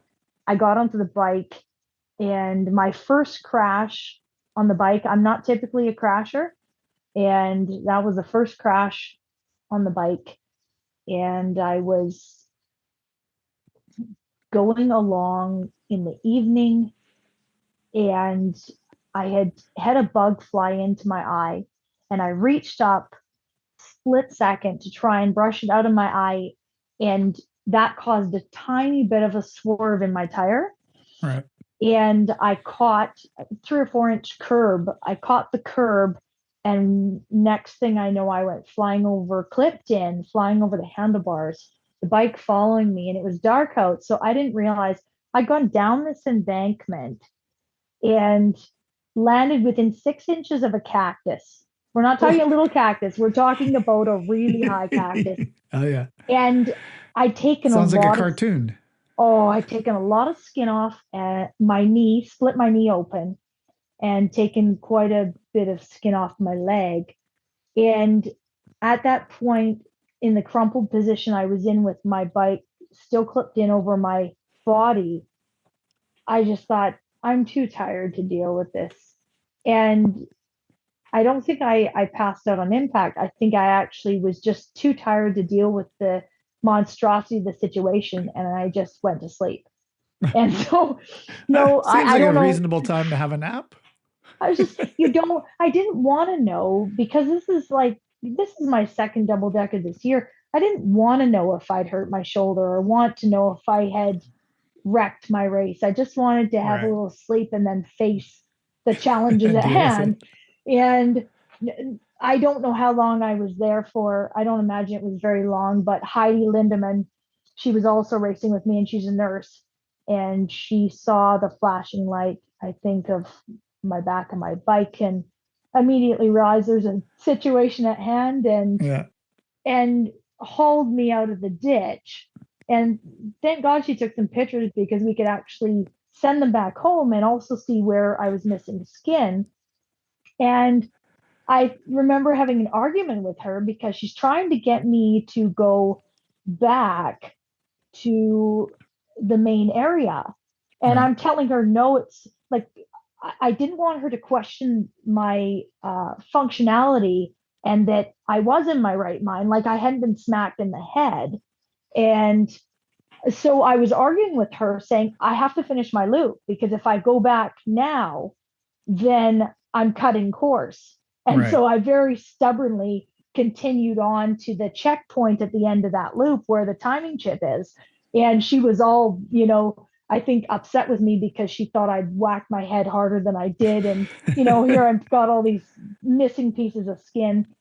The next day and that night, because they made me sit out for a couple hours. Jade was my crew at the beginning of that race, and they wanted to, analyze me and make sure that I hadn't suffered a concussion, which is smart. Yeah. But I had a couple hours, sitting out. And then consequently that night when I went to sleep, I wanted to let my cuts dry out. But my biggest mistake there is I should have wrapped them in saran wrap or something, because in letting them air out, they melded to my sleeping bag. Ooh. And when I woke up, I had to pull the sleeping bag off my open cuts and my open, scrapes. And that stands out as just a really miserable experience. And then trying to decide, because part of you wants to cover up those areas, but also knowing that if they're not exposed, they're not going to dry out, and they need to dry out because you need a scar to form over top of that, a scab to form. So part of the miserableness of those next few days was burning my one side of my leg and my open exposed skin. And then I'd crash the next day in the rainstorm, and I lost the skin on the other side of my leg. And it was I would get hot sun in the morning on my one injury, and I would get hot sun in the afternoon on the other side of my injury. And so it was just, the bike was a pretty miserable experience for me. But you know what? That's okay. I went on to the run. You're going to love this, and I'm going to make it quick. Ronnie and I were competing back and forth on the bike. I'd crashed. I'd had a real bad go, and he was ahead of me. And I really like being in second position, because then I can hunt the person ahead of me. It's a little fun game I play. And going into the run, he was ahead of me initially. And it was nighttime, and it was a big 1 kilometer loop around this zucchini field. And it was nighttime, and I decided, because it was the same course over and over again, the same potholes, the same sand sections. You kind of get to know the course in the dark, and the moon was quite bright. Yeah. And I thought, I'm going to turn off my headlamp. I'm going to run without it, and I'm going to run a little bit fast because I'm going to sneak up on Ronnie. And by the time I catch him, I'm going to pass him, and he won't know where I am. So he's not going to go faster or feel a sense of urgency. And that's exactly what I did. But what I didn't account for is I'm running and I step on a snake, and it coiled up around my ankle, Oh, and wow. my heart felt like it was going to blow up because I don't like snakes at all. I don't like them when they're close to me, far away from me. I just, period, don't really like them. Spiders Yeah. as well. And it coiled up around my ankle and scared the living life out of me. And I screamed. All of a sudden, he's going to know where I am. And then I just ran, and I Yeah. ran faster than I've ever run because my heart felt like it was just going to blow up. And when I finally got to him, I'm freaking out. He may be your competitor, but he's still the only other human out there. And you know what? I didn't continue to run without a headlamp. And thank God I never encountered a snake after that. But that will stand out as one of the times where I actually felt like I was going to have a heart attack on the race course. So so so terrible. Oh, that's, yeah. Anyway, that race was wild. There was a time where I was riding, not entirely paying attention because there was a strip of road that was quite bare, and I was riding, and my head is dropped down. It's a straight stretch, and I'm just kind of thinking about a whole bunch of different things, and I can smell this smell, and it smells like back home, where the horses are in the barn. And I'm thinking, what is that smell? But still not totally paying attention. I don't think I was really listening. There's so many sounds out there. Yeah. And I look up, and there've been these wild donkeys running around on course. And there is a donkey, I guarantee you he's 6 inches, and he's running right down the side with the other donkey, right down the side of the road in front of me. If I had just pedaled a little bit faster, I would have run right into the ass of this donkey. And I thought to myself, can you imagine getting kicked in the face by a donkey and going home and telling somebody you DNF'd a race because you ran into an ass? Can you imagine how stupid you'd feel? It's just, yeah, that race was something else. That race is something else. Yeah, those are some precious memories. Nice. Yeah. Yeah. Yeah. Uh, um, you talk about these close encounters, these great stories, and you've talked about the people that you've raced with. You've given some of your kind of racing tips along the way, but I'm wondering, what would be your number one thing to maybe impart on someone who's just starting out and doesn't want to learn it through trial and error like yourself, like whether it's for planning before the race or in the race itself, or some hacks that you've figured out that you can do, that make your race easier. What can Well, people that are doing a DECA learn from you? number one, if you're going to do a DECA, I have confidence that the numbers are still so small that I expect you to contact me directly and reach out to me, and I will offer my experience as a resource. So that would be the number one thing to do. Reach out to Shanda Hill. Okay. Uh, Number two, bring a white bucket. And this has been a go-to because I watched one of the females that I race against get rhabdo. It doesn't affect everybody the same way, but I have always believed that the fluids coming out of you dictate a lot of what's going on in you. Right. And if you're racing and you're peeing in a toilet, your pee is diluted. You're not going to know exactly what it really looks like. Quite often we're intense anyway, So this is not too far of a stretch, but get a white bucket or a white bowl, pee in that bowl, and seriously look at your urine, because if your urine starts to get dark, you're going to have quite a few issues going on. Right. And your kidney health is absolutely one of the number one things that's going to follow you through races. If you neglect that, or you start taking ibuprofen or paracetamol, any type of pain medication is going to put stress on your kidneys and your liver, and you need to watch your urine. If it starts to get dark, get on your fluids. Don't neglect those things. So number one, that's huge. Number two is your nutrition, but fluids are the most important, and your intake of fluids on any given day. I know that on a 7K loop with reasonable temperatures, a Gatorade size bottle, I'm taking in a quarter of that bottle no matter what, on a routine basis at any race. Right.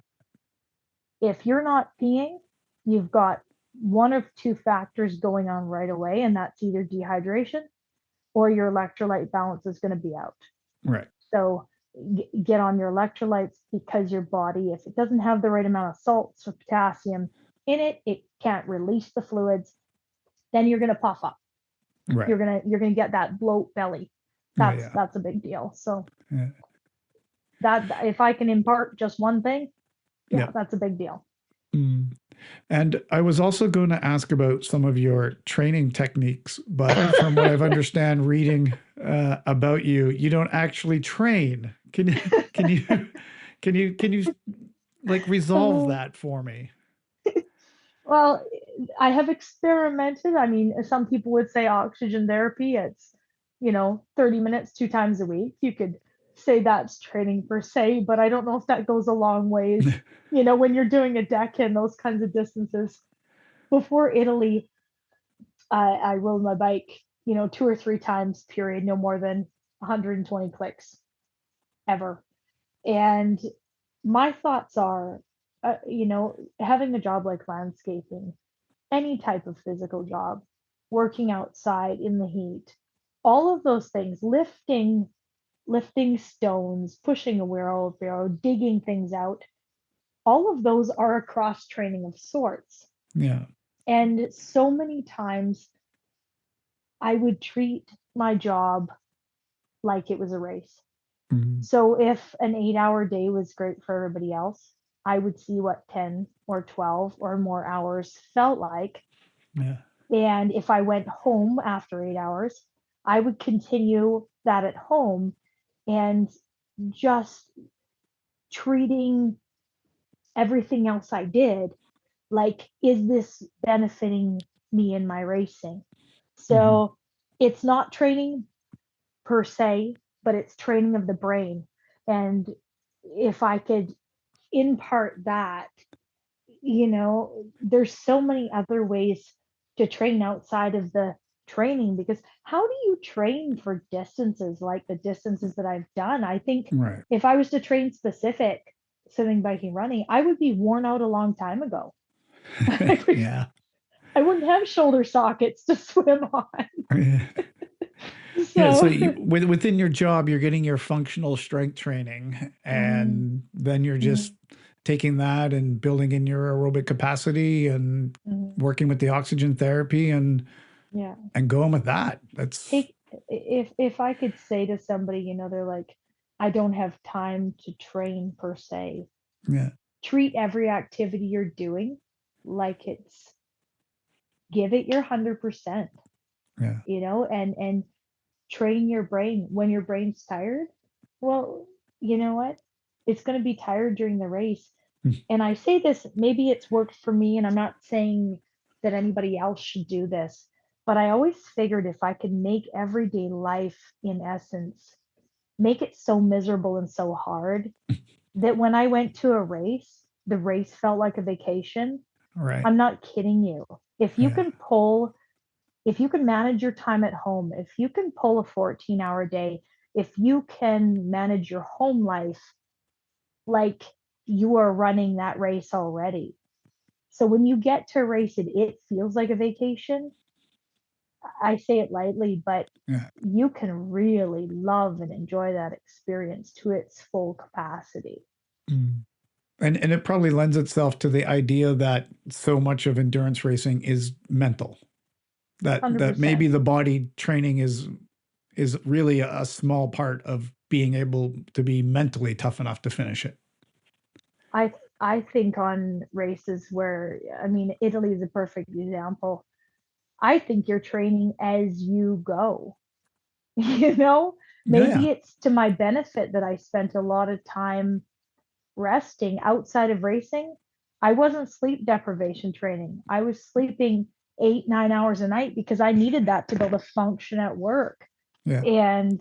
And so it was to my benefit that I was banking hours of sleep when I wasn't racing, and I was getting proper, if I had a day off, I would lay on the couch because that's what my body felt like it needed to do. So, Yeah.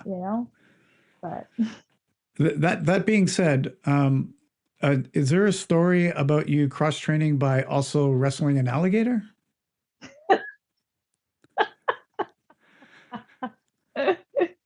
there's a good story behind that. It starts at 2016. Um, my second ultra race ever. I was in October of 2016. I was at the Quintuple Anvil in Virginia, and I ran into Paul Bedard, and something of the conversation, he'd been filming with Animal Planet, and why don't you come to Florida? Well, of course there's going to be a race there, the next year, but incorporate, come and help me out with my alligator rescuing and wrestling alligators. And this turned into going back multiple times, and Hector, one of the alligators in the pit, that was a previous rescue. I really took a liking to him, and he took a liking to me. And there's some wild images of this alligator sitting on my lap, which is the last thing in my life that I ever thought that I would be doing. I had How big is this absolutely, alligator? I think he's about 9 feet, and I'll have to send you the photos over. But Yeah. I never imagined in my wildest dreams that that might be something that was part of my life story. But it also tells you when an opportunity arises that is out of your comfort zone, and you choose to say, yeah, why not? I'll try that. It can turn into something that's really extraordinary and makes for these really great stories. So Yeah. I stopped going down there. I'd been back and forth quite a few times helping him go out and trap alligators when they'd been reported on the alligator hotline in Florida, on somebody's front lawn, or, In their in the canal pool. behind. Yeah, those things happen. Yeah. And so that's how that all came about. And just some really great stories. And this one alligator named Hector that would come and sit on my lap. I don't know if he likes me or if he loves me.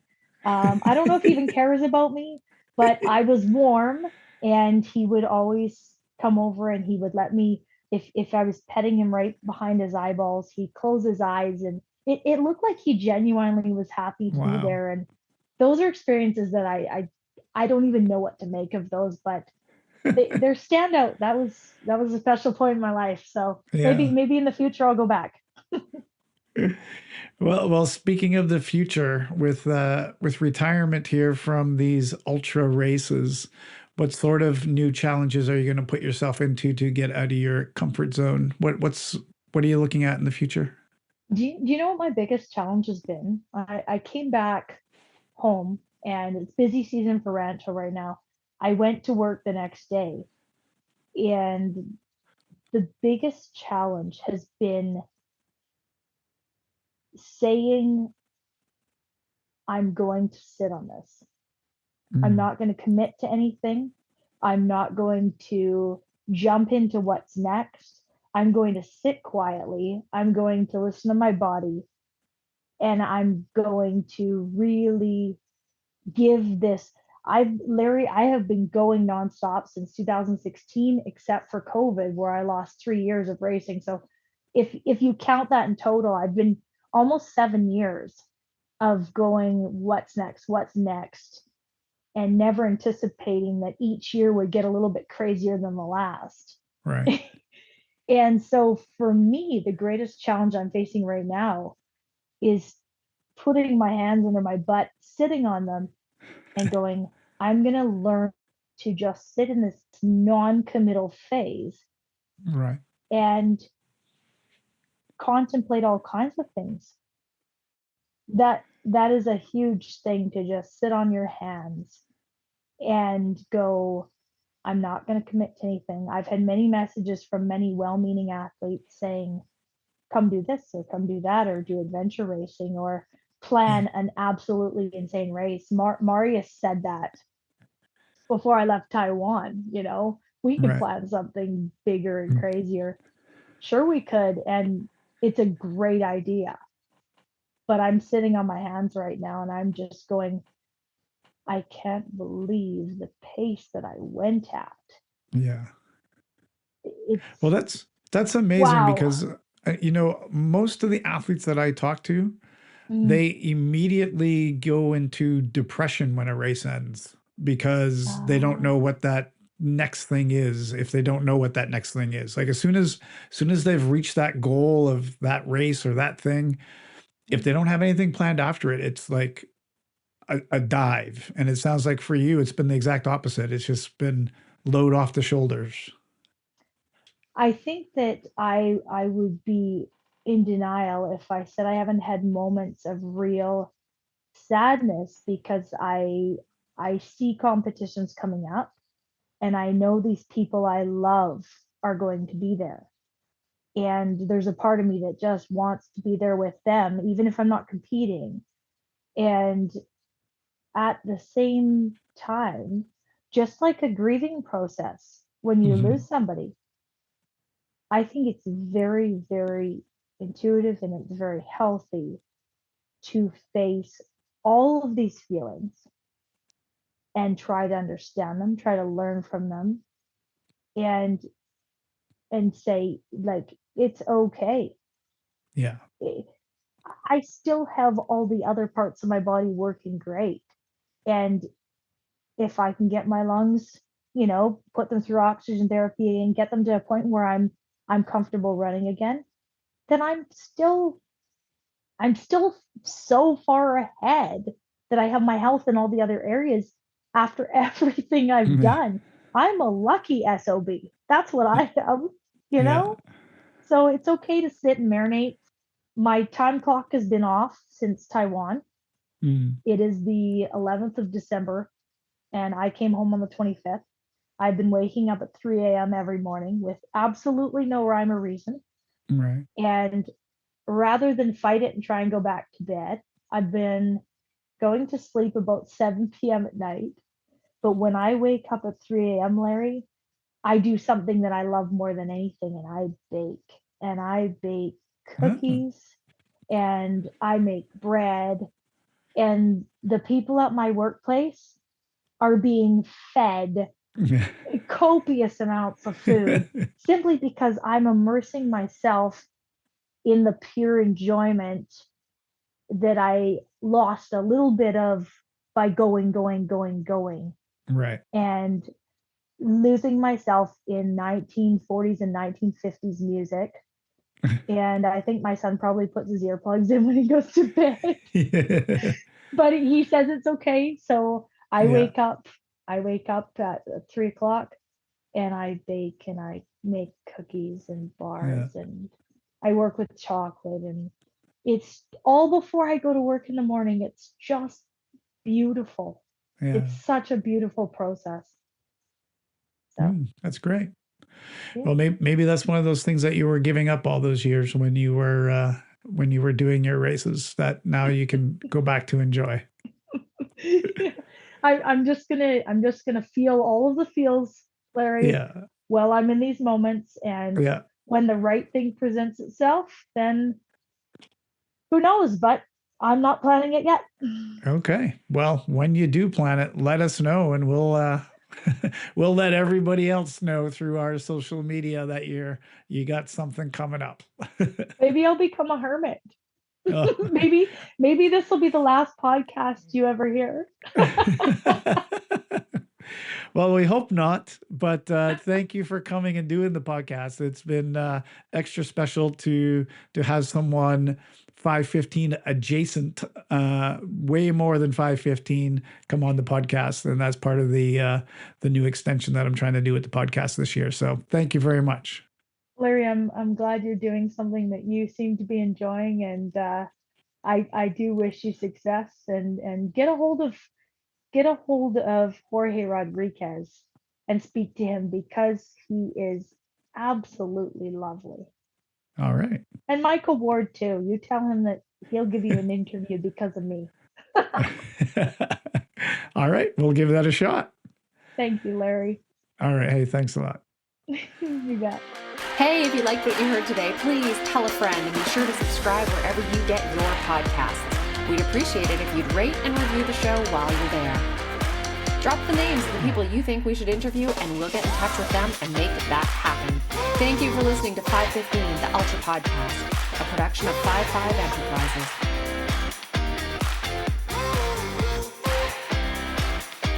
Now really, go subscribe now before you forget.